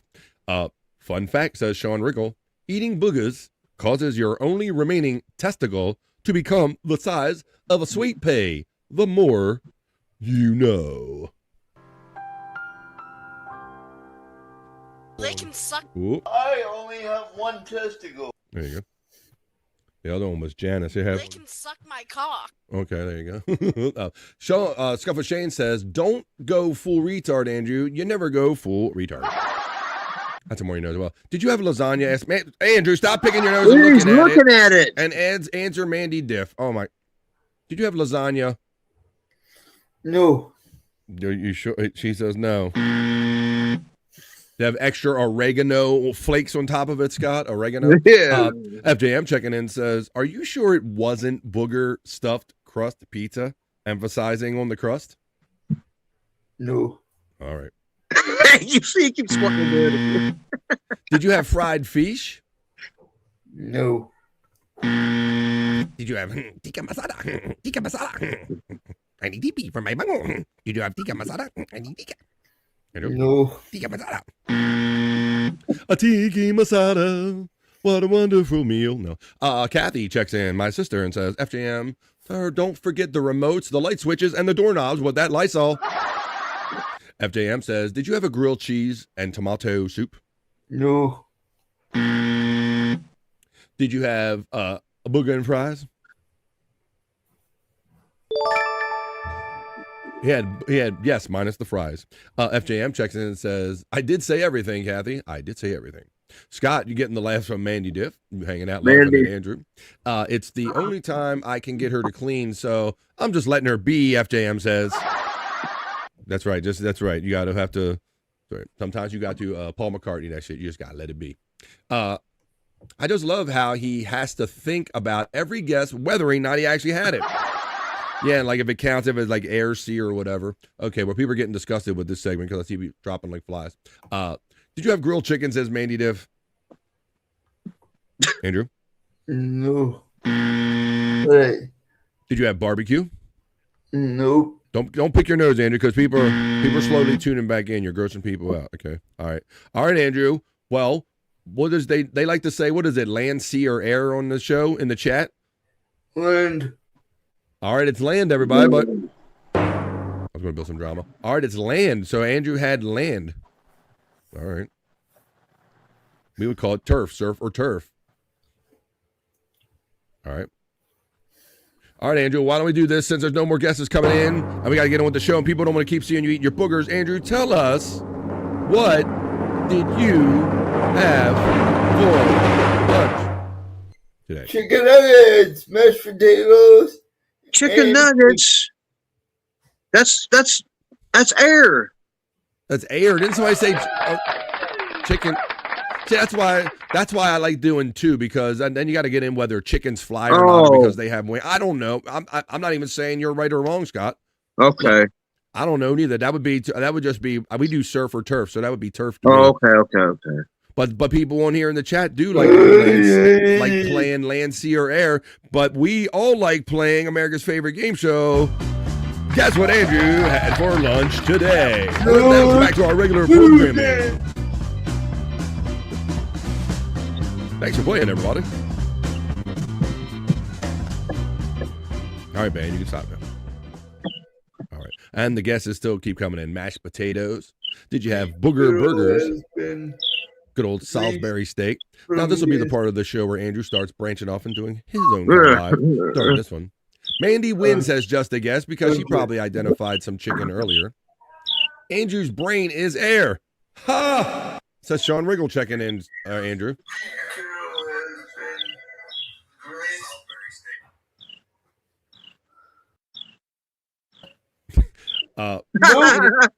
Peanut butter, jelly, and chocolate milk. I did get it before he said it, says Mandy Diff.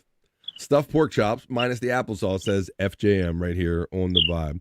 All right, Scott. Well, I'm glad you're here. I don't know if we got that right answer, if it ever came out as clear as it should, but you'll have to tune in next time we play America's favorite new game show.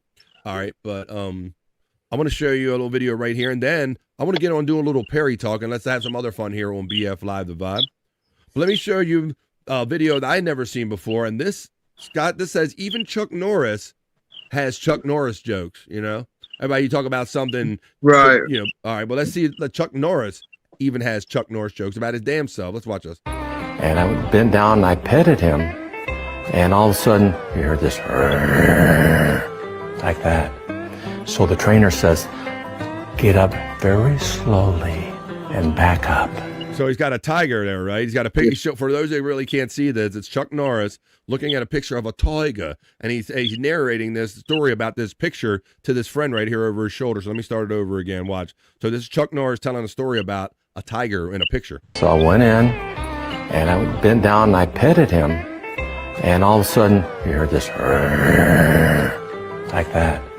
So the trainer says, get up very slowly and back up. So the tiger did. He slowly got up and back down. So I went. There you go, Scott. That's pretty good. Awesome. I never seen it. I've heard many people do variations of telling like Chuck Norris stories and injecting Chuck Norris. I've never seen Chuck Norris actually inject himself into a story. So let's do that one more time, and then we're gonna get on with Perry talk. I think. Let's watch Chuck Norris with a Chuck Norris joke. So I went in, and I bent down and I petted him, and all of a sudden you heard this like that. So the trainer says, get up very slowly and back up. So the tiger did. He slowly got up and backed down.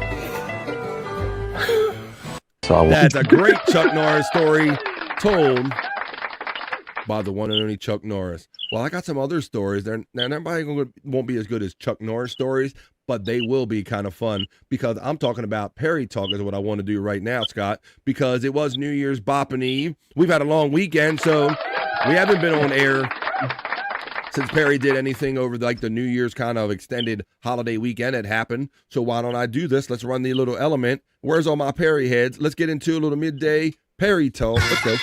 Talk. Perry Talk. Perry Talk. Talk. Perry Talk. Talk. Perry Talk. Perry Talk. Perry Talk it is. I forgot to change my element to the outside camera in Perry's hallway outside of 102. That's where I'm at, bringing you today's Perry Talk in the middle of the day. Find my little element right here. Hey, the cricket's chirping out there where you're at, Scott. Yeah, it's a bird. It's a bird? Yeah. I imagine so. Probably sounds a little more accurate. Yeah, for my Perry Talk thing. All right, well, the birds are chirping, and we are working on a little Perry Talk segment right here on the Vibe. So, yeah, it was New Year's Boppin' Eve, of course. Hey, we're on a good time, Scott. You said you were doing your show with Bobby Nick and all. Yeah. You did all the time zones. Well, what'd you do up to California? What did you do? I fell out. I think I fell out whatever comes after Central Time. I went one more time zone and then I fell out. They stayed up and did all of them. Did you? All right. Well, let's go back and let's review what it is. It was New Year's Boppin' Eve. So let's get my screen share going and we'll do a little Perry Talk right here. All right. There it is. It was New Year's Boppin' Eve. So, yeah, I'm trying to remember that far back on the weekend. It was I think it was at least, I told Matt or somebody, it was like 5 in the morning, Scott, I think, when I finally pulled the earbud out of my ear. Yeah. The reason I knew about Perry getting the haircut is because Joints was giving us a little bit of play-by-play by it as we was. Two Joints is a big Perry head. Turn the volume down. That last one, I guess she was talking about, but we're on to some other stuff right here, Mandy. All right. So let's go on and watch. Let's see what we got for you. So there it is. There's the fireworks and all. This is Perry, and we're off to a very Perry start to the new year. So he's got the balloons. He's got the festive sweater. He's got the hat. So let's start off Perry Talk, talking about the new year in 2026 on our first edition of Perry Talk. I'm not saying it because I will be in that fucking snow. Right. I don't want to do this show no more. You understand me? I'm gonna be in the fucking snow. You whole fucking know. You just a pain in my ass. You want to ruin my life. You want to make me look retarded. Oh, yeah, this is the R word. $100 fine. Guess what, bitch? It's coming out of your fucking money that you're sending me. So there. Okay. There. Notice that. Once again, just like the screaming with Cyrax and all, this kind of screaming, Scott. Yeah. Like if somebody was really screaming at me like this, I'd be like, what are you doing? The electricity goes off. Well, we're doing that already?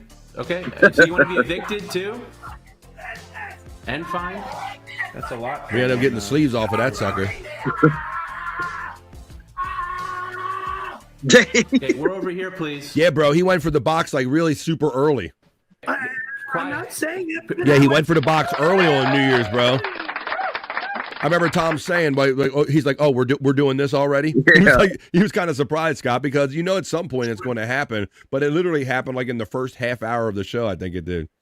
Right. And there's the one and only, the real Tony Hawk. Cheers to 2026, everybody! Look at that, having a cheers. Perry always loves, he always says he doesn't want Tony there, but he's always pretty calm for the most part when Tony shows up. Look at the rainbow balloons got behind him. They got the rainbow balloons, Yeah. all the nice balloons. So there's more links to that. No, let's see. The Tony, now this is the haircut, Scott. So Right. New Year's, I told you I was like hanging out with the family, like I imagine a lot of us were, and I was cooking on the grill, in and out, maybe nodding off. And I woke up just in time to see that Tony Hawk was cutting Perry's horrible Bozo the Clown hair. Look at that. Shut the fuck up. Look at that. I can't. Now, Scott, just like when Bob with the smoking, bro, where he said he would never smoke. Subscribe to both my YouTube channels. And then Bob got him to smoke in his own apartment wearing a Marlboro tracksuit. Right. I never thought that we would actually see anybody other than Sheila put their hands on his hair because he carries on about overpaying her and how great she is and all this stuff. But Right. look, Tony had to do something about that Bozo hair. So that's what I'm saying. So for as angry as he gets with Tony, like leading up to this, he's not allowed, right? He's not allowed. He's never allowed. Look what not allowed turned into. Yeah. So that's the kind of thing you have to know when you're Andrew, you sausage wallet. Oh yeah, you're making me gay, he says. Yeah, with all this gay shit, you're trying to make me gay. I said you can't go where you already are. The amazingly ugly sweater parafer. But this is Tony cutting the hair. Look at that, Scott. Holy look at that. Yeah. That looks, I don't know, what is that? That is a weird one. And there's the one sleeve off. He's got one sleeve.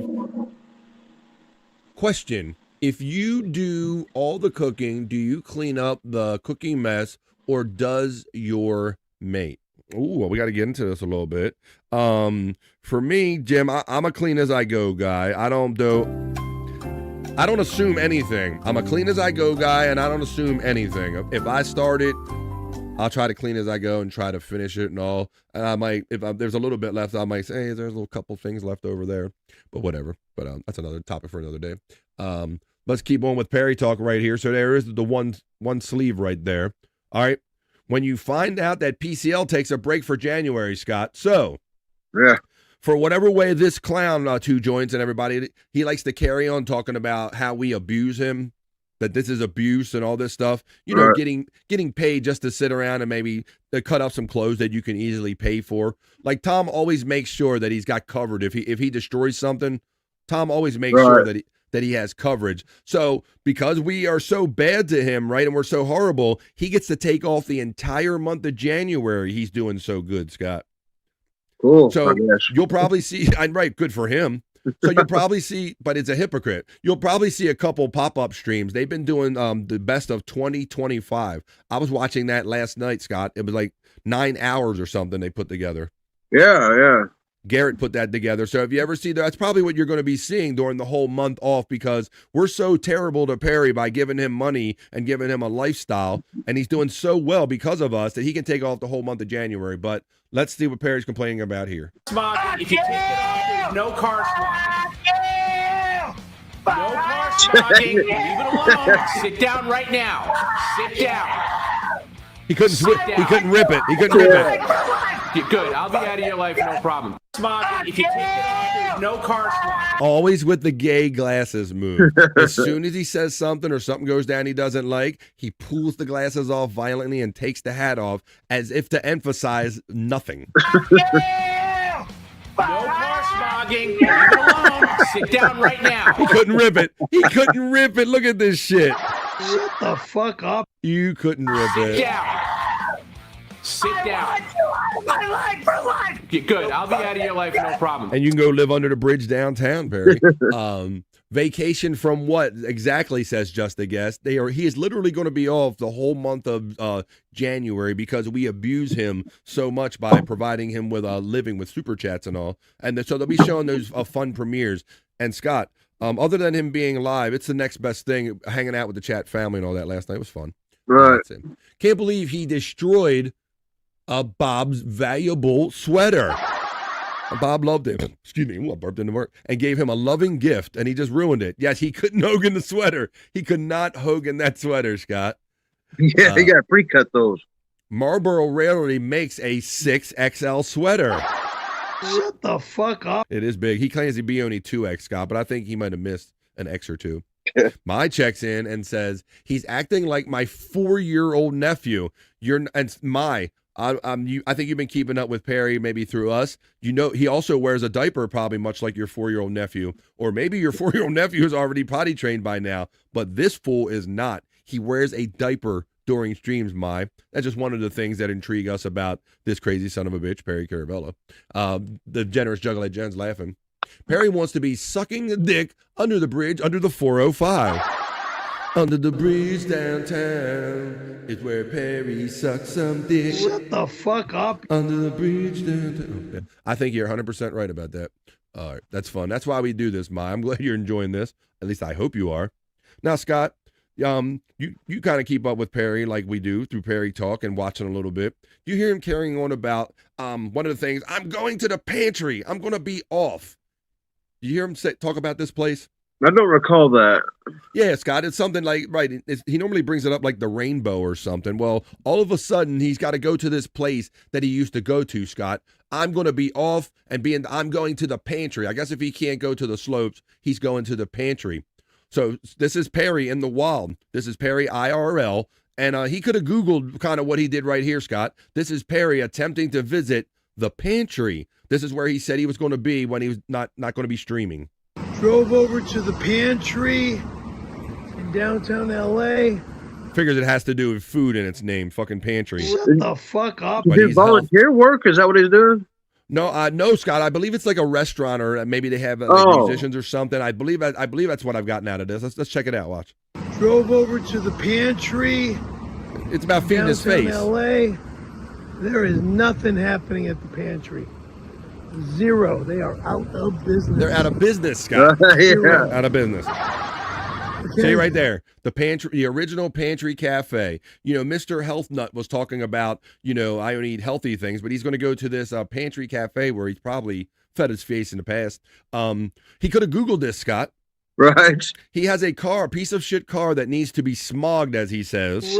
Whoop. Shut the fuck up. It needs to be fixed so it doesn't produce smog.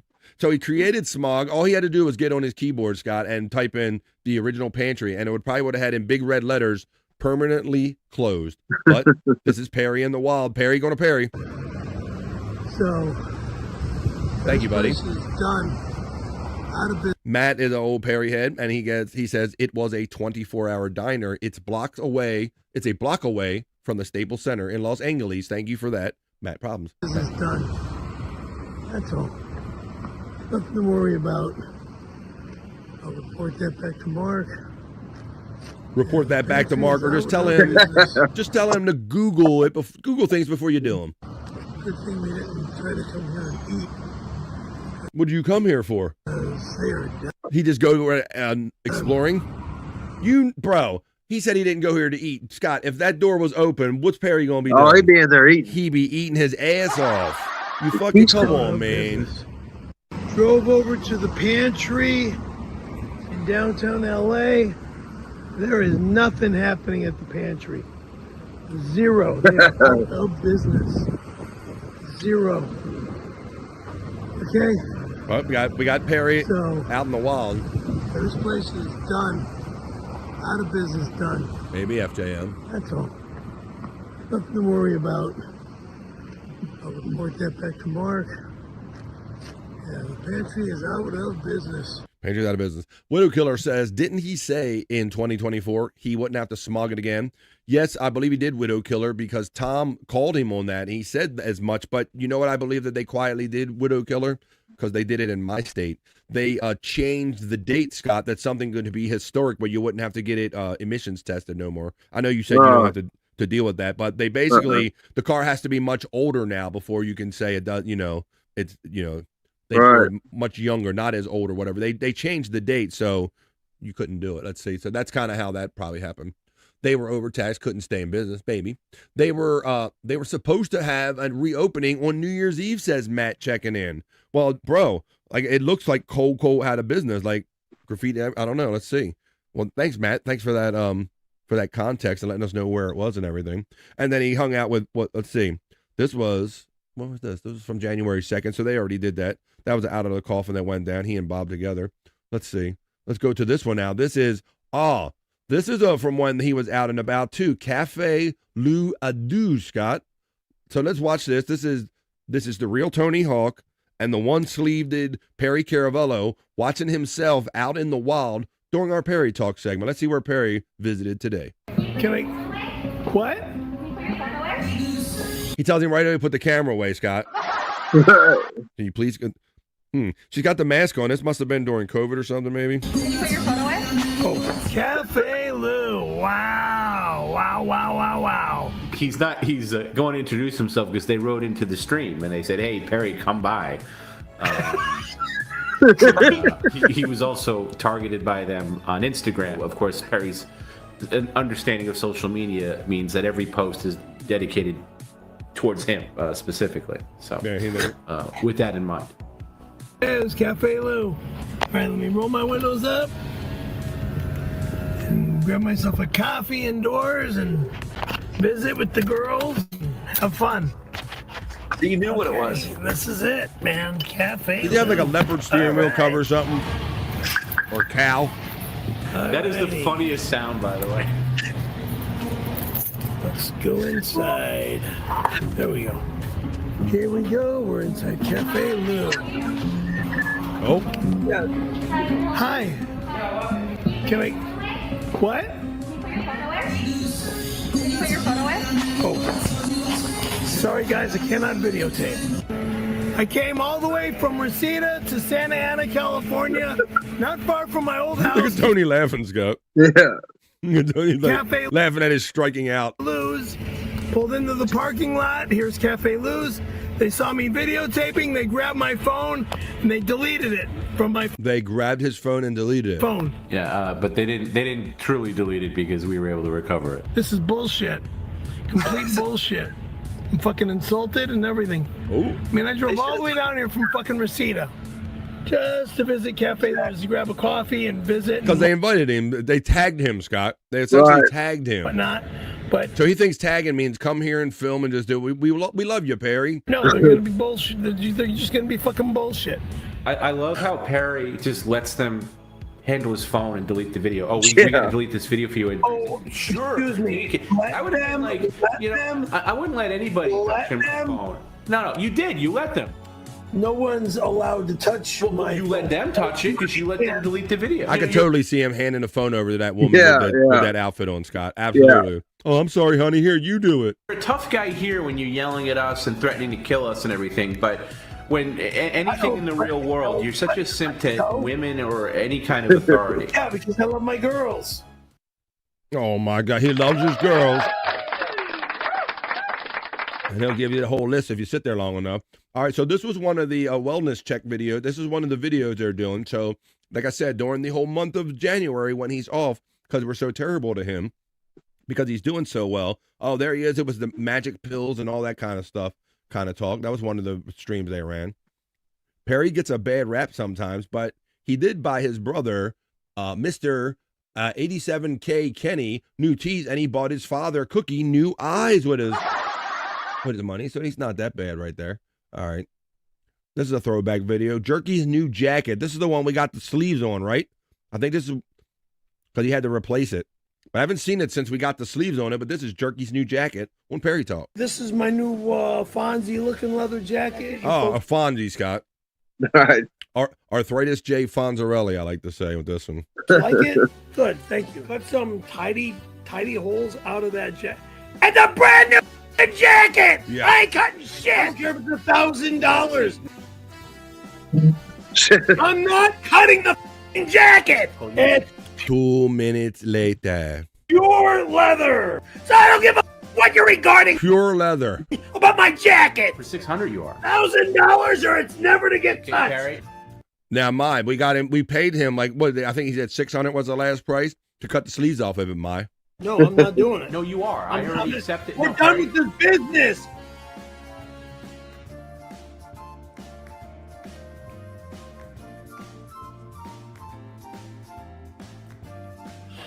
Look at it. I mean, doesn't it make you feel bad that you ruined? You treated yourself. A brand new jacket! A brand new jacket! You made me destroy! I told you not to do it, actually. You're full of shit! And then, of course, it ended up being a one of a kind. You can never replace a jacket, Scott. Yeah. Asshole! And then Tom tells you, I told you, why'd you do that, Perry? You should have never done that.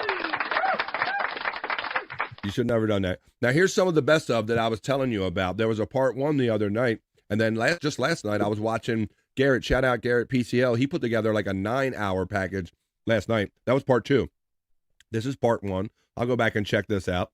It's fun checking that out. And I'll look for some of the premieres that are coming out. They'll be doing more of those live premieres where you can have the live chat and go hang out. Now, Scott, I'm not the biggest Stranger Things fans, buddy. No, I've never seen it. I know about it, but I've never seen it. Well, then we share that in common. But I am a fan of this show, The Hot Ones. Yeah, I've seen a lot of those. Yes, the wing eating show. Yeah, this is a great dynamic. And if you've never seen this show, Scott and I apparently we highly recommend it, and that they get the celebrity of the moment to come in and eat progressively hot wings and attempt to answer questions about their life and their career in the as the heating of the wings gets progressively hotter. So this is one of the kids, one of the stars from Stranger Things, which I understand just had its kind of final finale kind of episode, Scott. So that's probably what he was promoting. But check out the connection right here, because this is on the Perry Caravello Twitter X, and this kid is into Perry Caravello Live, and so we're into it on Perry Talk. Here we go. I want to complete the circle with a shared interest of ours, okay? Yeah. On the Lackluster Video Podcast, you dissect some of your favorite films. And in the very first episode, you actually dissected my favorite film of all time, and that's Windy City Heat. Yeah. With your brain and mouth on Ain't that fire. some shit, Scott? What makes that film a classic? That movie is a perfect film. It's maybe one of my favorite comedy ever. It's so mean-spirited, but it's so funny because the guy deserves it. Perry deserves it. To me, what makes like a perfect comedy is when people they can't help themselves and they have to always put themselves in the way of themselves. That's a movie that's like, it's not only it's like real life. I also just love that Bobcat Goldthwait plays himself. And he just, the whole time he just talks through a megaphone. That's great. It's really great. It is fun great. He's right about that point, Scott. Yeah. He's like right up in people's faces, and Bobcat's like right in the megaphone. And he's playing himself, yeah. And John Quincy Adams and the whole crew that are in that movie. That's a lot of fun. Oh, this is the health nut right here that is Perry Caravello eating pizza. Wow, what the hell that is? The shock. Look at this. What's that say? Like a pizza. Only gay. Oh, it says only gay once. It's a wrestling belt, Scott. The Filet-O-Fish champion, and it says only gay once. And there's him eating one of like a Filet-O-Fish or cheese sandwich, it looks like right there. So yeah. So there's some great stuff to still watch over there. Even he's going to be off the whole month because we're so bad to him. That's Little Lemmy, our friend Little Lemmy, actually sharing that very same video again. She's a fan of both of those things. I think Perry and all that stuff. Now, this is what our friend, I believe, Widow Killer was telling us about, Scott. This is Perry Caravello's Children's Center, his children's show. Perry Caravello from Perry Talk right here. Let's watch this. You gotta learn, dummy. Learn. Everyone has to learn to read, do arithmetic, learn history, learn how to ski, bicycle ride, as well as skateboard and snowboard, as well as surf, swim, or drown. Okay? Good. Learn. I don't think he's learned any of those things. That was like a whole list of shit that he still has yet to learn, I believe. Still has yet to learn, though. That's what I mean. It's all about learning for Perry. Right here. Oh, now this just came out earlier today, Scott. This was called the Prison Jig. And I think I commented on this. I said they're always after his Magic Lucky Charms pills. Right over here. Let's watch Perry dancing the jig to start off the new year on Perry Talk. Come on, Perry. That's my yes. Come on. There he is.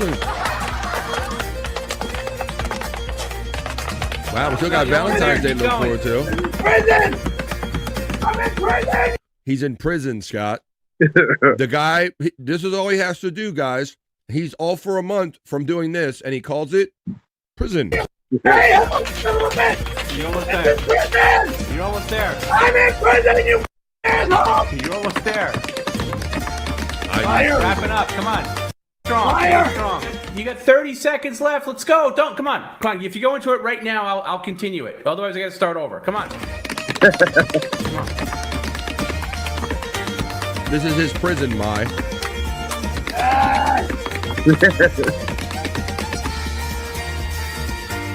All right, reset. Eat me, mother! You're right there. You're almost there. Come on, you're almost there. We're done! No. Electricity's off! The glasses and the electricity and the whole thing, Scott. All right, well, let's wrap up this fun Perry Talk segment. That was a lot of fun, man, catching up with the new year and all. So hope you guys enjoyed that. And I hope you enjoy a couple of these original Chris Popke produced tracks. He was in the chat a little earlier in here, and I guess with that whole outfit that Perry had, I guess some people might call this, maybe Randy would probably call this sexy. What do you think, Mai? Is it sexy? Sexy. Sexy. Wonders what it would be like if Perry had a gash. Sexy. Well, let's pretend that Perry was actually a female made for men. Sexy. We're going to wrap up Perry Talk, and then we're going to... Nope, not interested in anal. But actually, I did have a girl that I did do anal to, and it was weird. Oh, mine's ready. Uh-oh. Different. She said, enter slowly. I did. And then I came. It was quick. Sexy lady.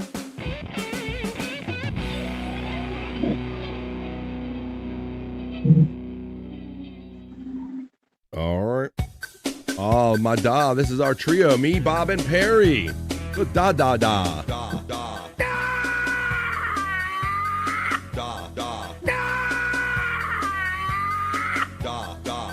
Very simple. You Hey, push Bob. one part. It's like a cake kind of thing. You fucking murdering motherfucker! I'm never eating fucking food from that door again! You cocksuckers! Well, that looks good. Da da da. Little trio right there. Me, Bob, and Perry. But only one person can do the Perry of Death.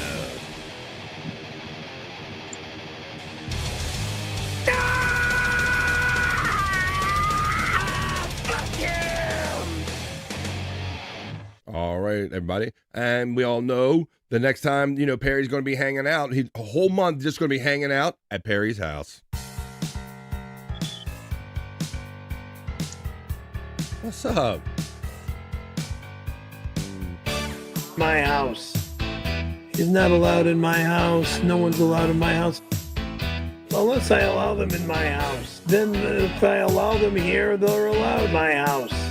My house. Then they're allowed. Go to hell, Jagoff. And that's what that was. That was our little fun visit into the crazy antics that is Perry Caravello. That was Perry Talk.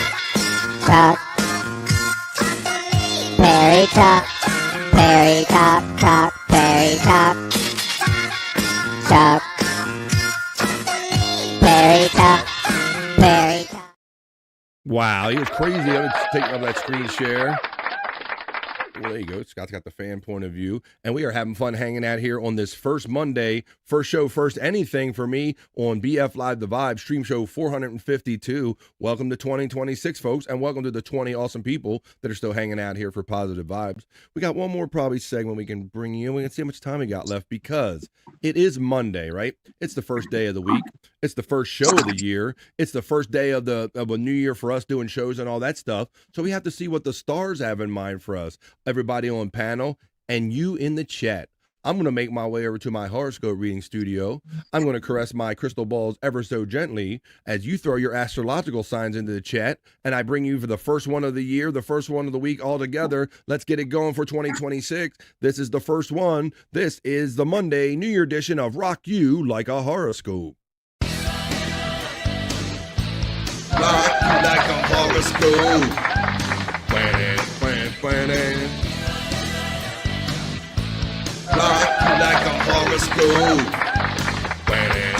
Planning.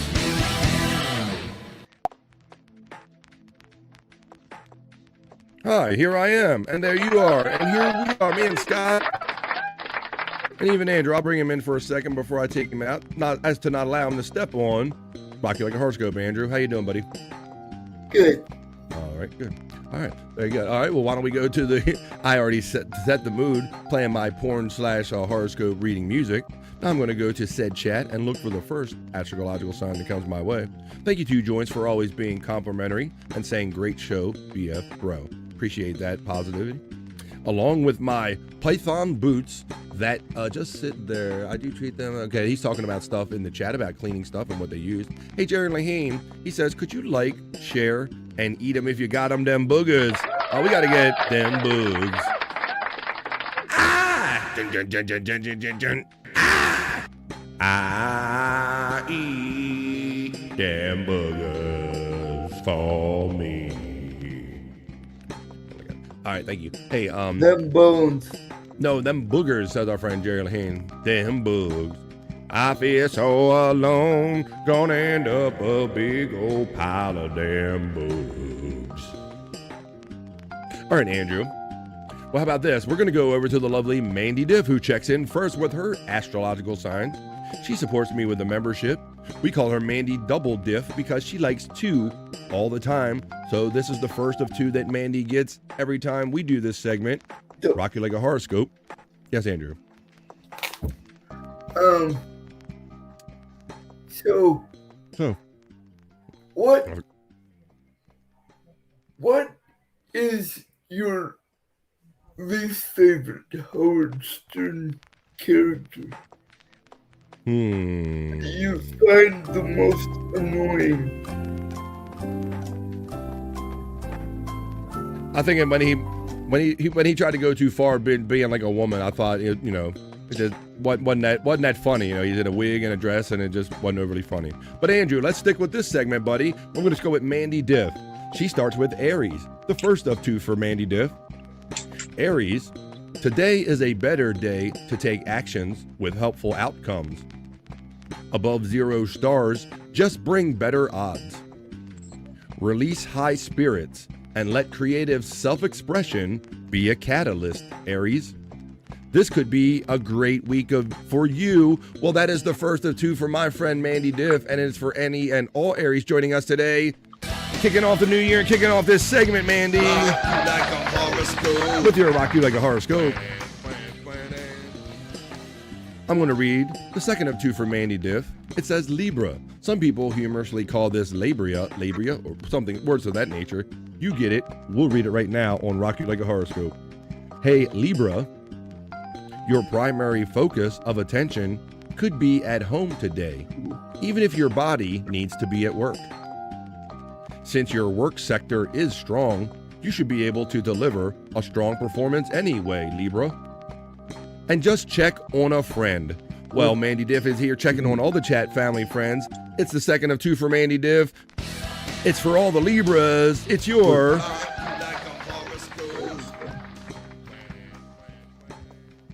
All right, and then I'm going to move on to our second one that we get to in the chat. The lovely and generous Juggalette Jen checks in with Cancer and Aries. You got it, Jen. This is not only for Juggalette Jen. This is for our boy Scott Fitzpatrick. You already see his finger already crossed. He always hopes for a good one. This is for Brian Clauder and any and all Cancers joining us today. Your first New Year's, Rock You Like a Horoscope segment. Scott, fingers crossed, buddy. I'll cross them with you. Cancer, he's going to shit on your Cancer. A romantic evening could be perfect if it comes together organically. Hot and wholesome energy should both be available. Hot and wholesome energy, Scott. That's creepy already. A money matter should be broached cautiously with the facts that are in your hand. That is not only for Scott Fitzpatrick, it's for Juggalette Jen and all the Cancers joining us today. It's your... All right. Now I'm going to go on and read the second of 2 for my generous friend Juggalette Jen. It's Aries. So I'll read it one more time. This is Aries one more time. Today is a better day to take actions with helpful outcomes. Your above 0 stars bring better odds, Aries. Release your high spirits and let creative self-expression be a catalyst. This could be a great week for you, Juggalette Jen, and I certainly hope it is with all your generosity, because that's your... A name I haven't seen in a while here in the chat. Terrible Troy checks in, and I saw him just check in right at the end of our last segment. How you doing there, Terrible Troy? It's good to see an old familiar name back in the chat again. He asked for Sagittarius. Well, this is not only going to be for you, Terrible Troy, but this is going to be for my friend Bobby Nick, who you can see on Rumble, Twitch, and Kick, and all the Sagittarius joining us today. Your Monday and your first of 2026, Rock You Like a Horoscope reading. Sagittarius, finances feeling sexy with a question mark. Are your finances feeling sexy? Today, it could be a thing. A lot of helpful planets and asteroids are building your financial future. Someone you meet or someone online could get triggered and be reactive, Terrible Troy and all the Sagittarius joining us today. Good to see you back in the chat. That was your Rock You Like a Horoscope. That's for you. We call it Sagittarius for Bobby, Nick, and all the Sagittarius joining us today. Terry Nee checking in. Where you been, buddy? Terry Nee checks in, and he says, oh, gaseous or gaseous? There you go. FJM says, my black leather days. He's checking in with that. The Bucks aren't going to the playoffs either, says my friend Juggalette Jen. I did see them kind of lose yesterday on national television. Mandy Diff is laughing, which is always a great thing. I'm going to say that we took care of Sagittarius just then, Jen. Widow Killer checks in for the noticeably absent Space Nerd.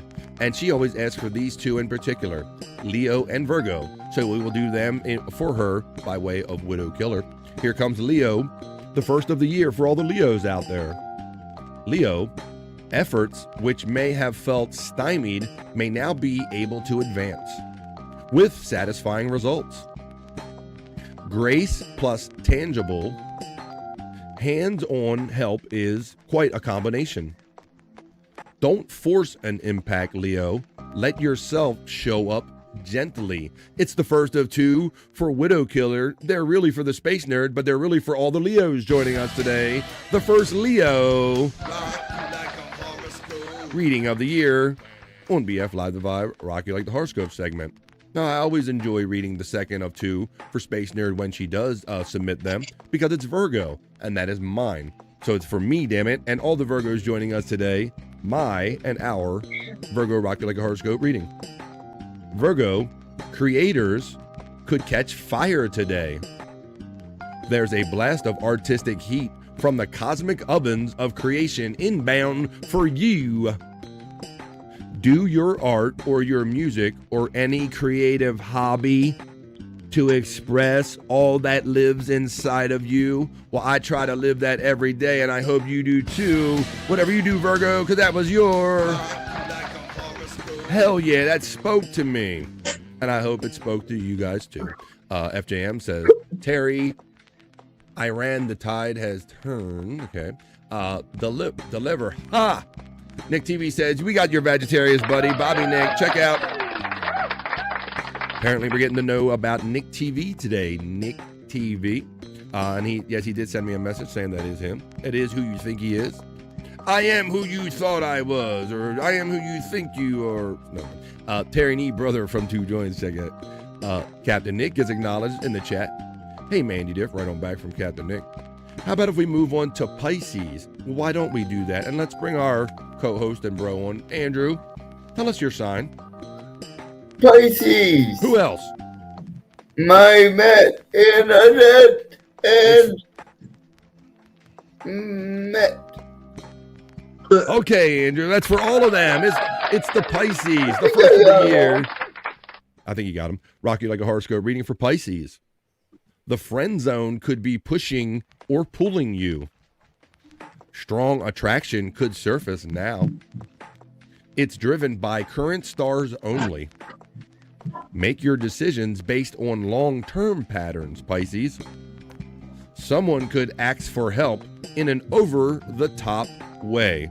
Well, that is going to be for Andrew. It's going to be for Gimme Bezos and Matt and mine, everybody else that's a Pisces. It's the first of the year.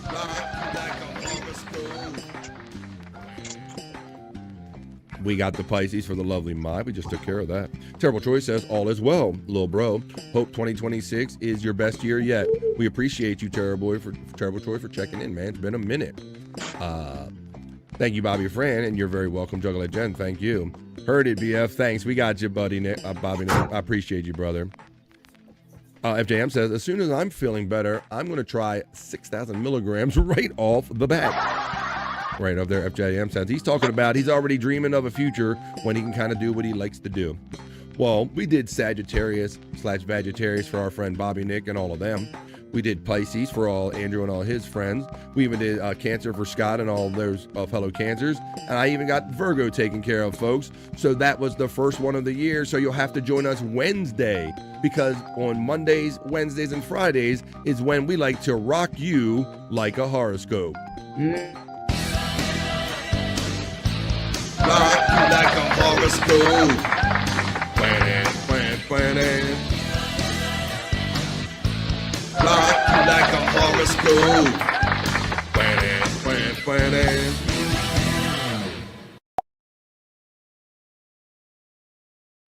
And there you have it, folks. 1 minute after 3 o'clock, where I'm coming to you from on the East Coast of the United States. That was BF Live The Vibe Stream Show 452. 3 hours live, original, and hopefully enjoyable content. But we're not done hanging out with you today. Maybe I'll see you in one of the premieres going on PCL. Or maybe one of these guys who I'm going to put on screen to give their plugs. Maybe they'll tell you where you can find out where they'll be. Andrew the Giant, why don't you go first, buddy? Give your plugs, my friend. Tomorrow, No Filter, Andrew and Friends on YouTube. That's right. On Tuesdays, Thursdays, and Saturdays, it's No Filter with Andrew and Friends. And there's Andrew's stuff right there. He's been having links running throughout the entirety of this show. If you want to catch up with what Andrew does, you don't have to type it in. Just check the link box when it goes by for Andrew the Giant 96, and No Filter with Andrew and Friends, Tuesdays, Thursdays, and Saturdays at 7 p.m. East. Thank you, Andrew the Giant.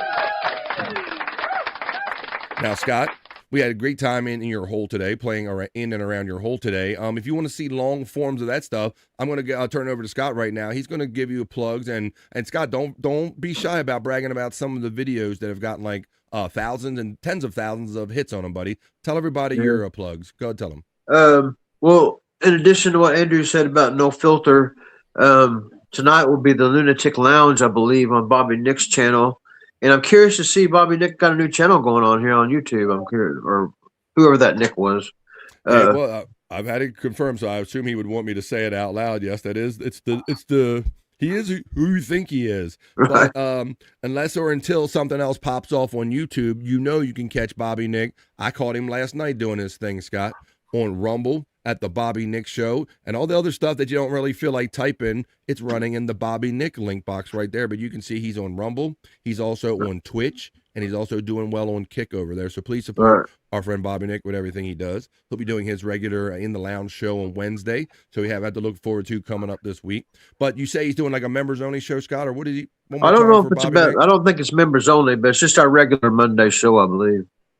All right, the regular Monday show. So all things Bobby Nick right there. Click the link box when it goes by. We appreciate and love our friend Bobby Nick, and check out Nick. Yes, please. And then on the Angry Iguana channel, yes, I've been a little bit slow to dig. I've actually got 3 because I'm sneaking up on 1,000 subscribers and hitting that second level of monetization. Yeah. So I need to have something to put behind a wall, I figure. So I've got two that I'm going to be trying to, if it all goes through.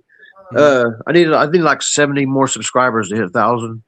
But I've got some compilations that I'm going to save for behind the wall. And then I got one I've just about got ready for everybody.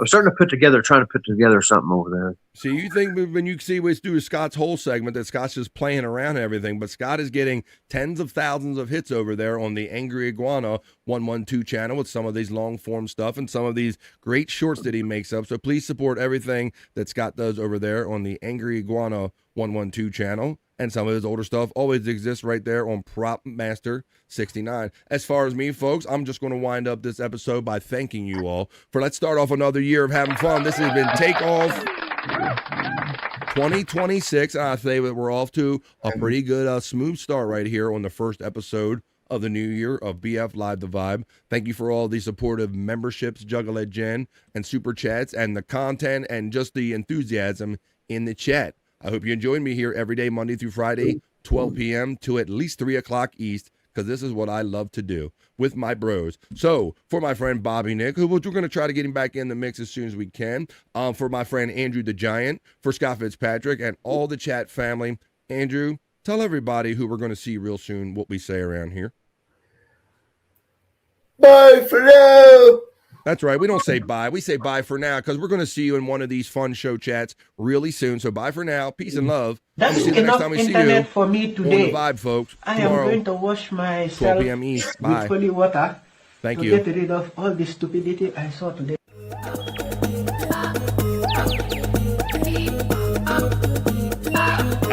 Jackie Mason. Fucking Bobby's fucking funny. Bobby Grant. I gotta give it to you. Line of the day, Bobby.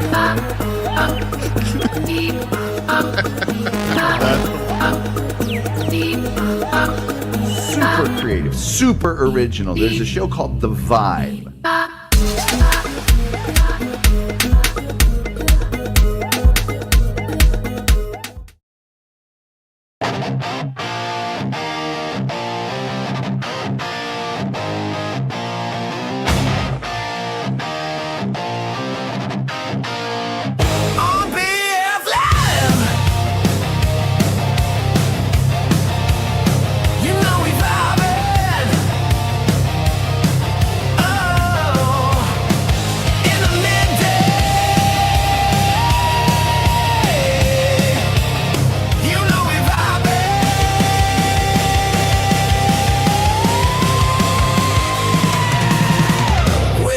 Chat family.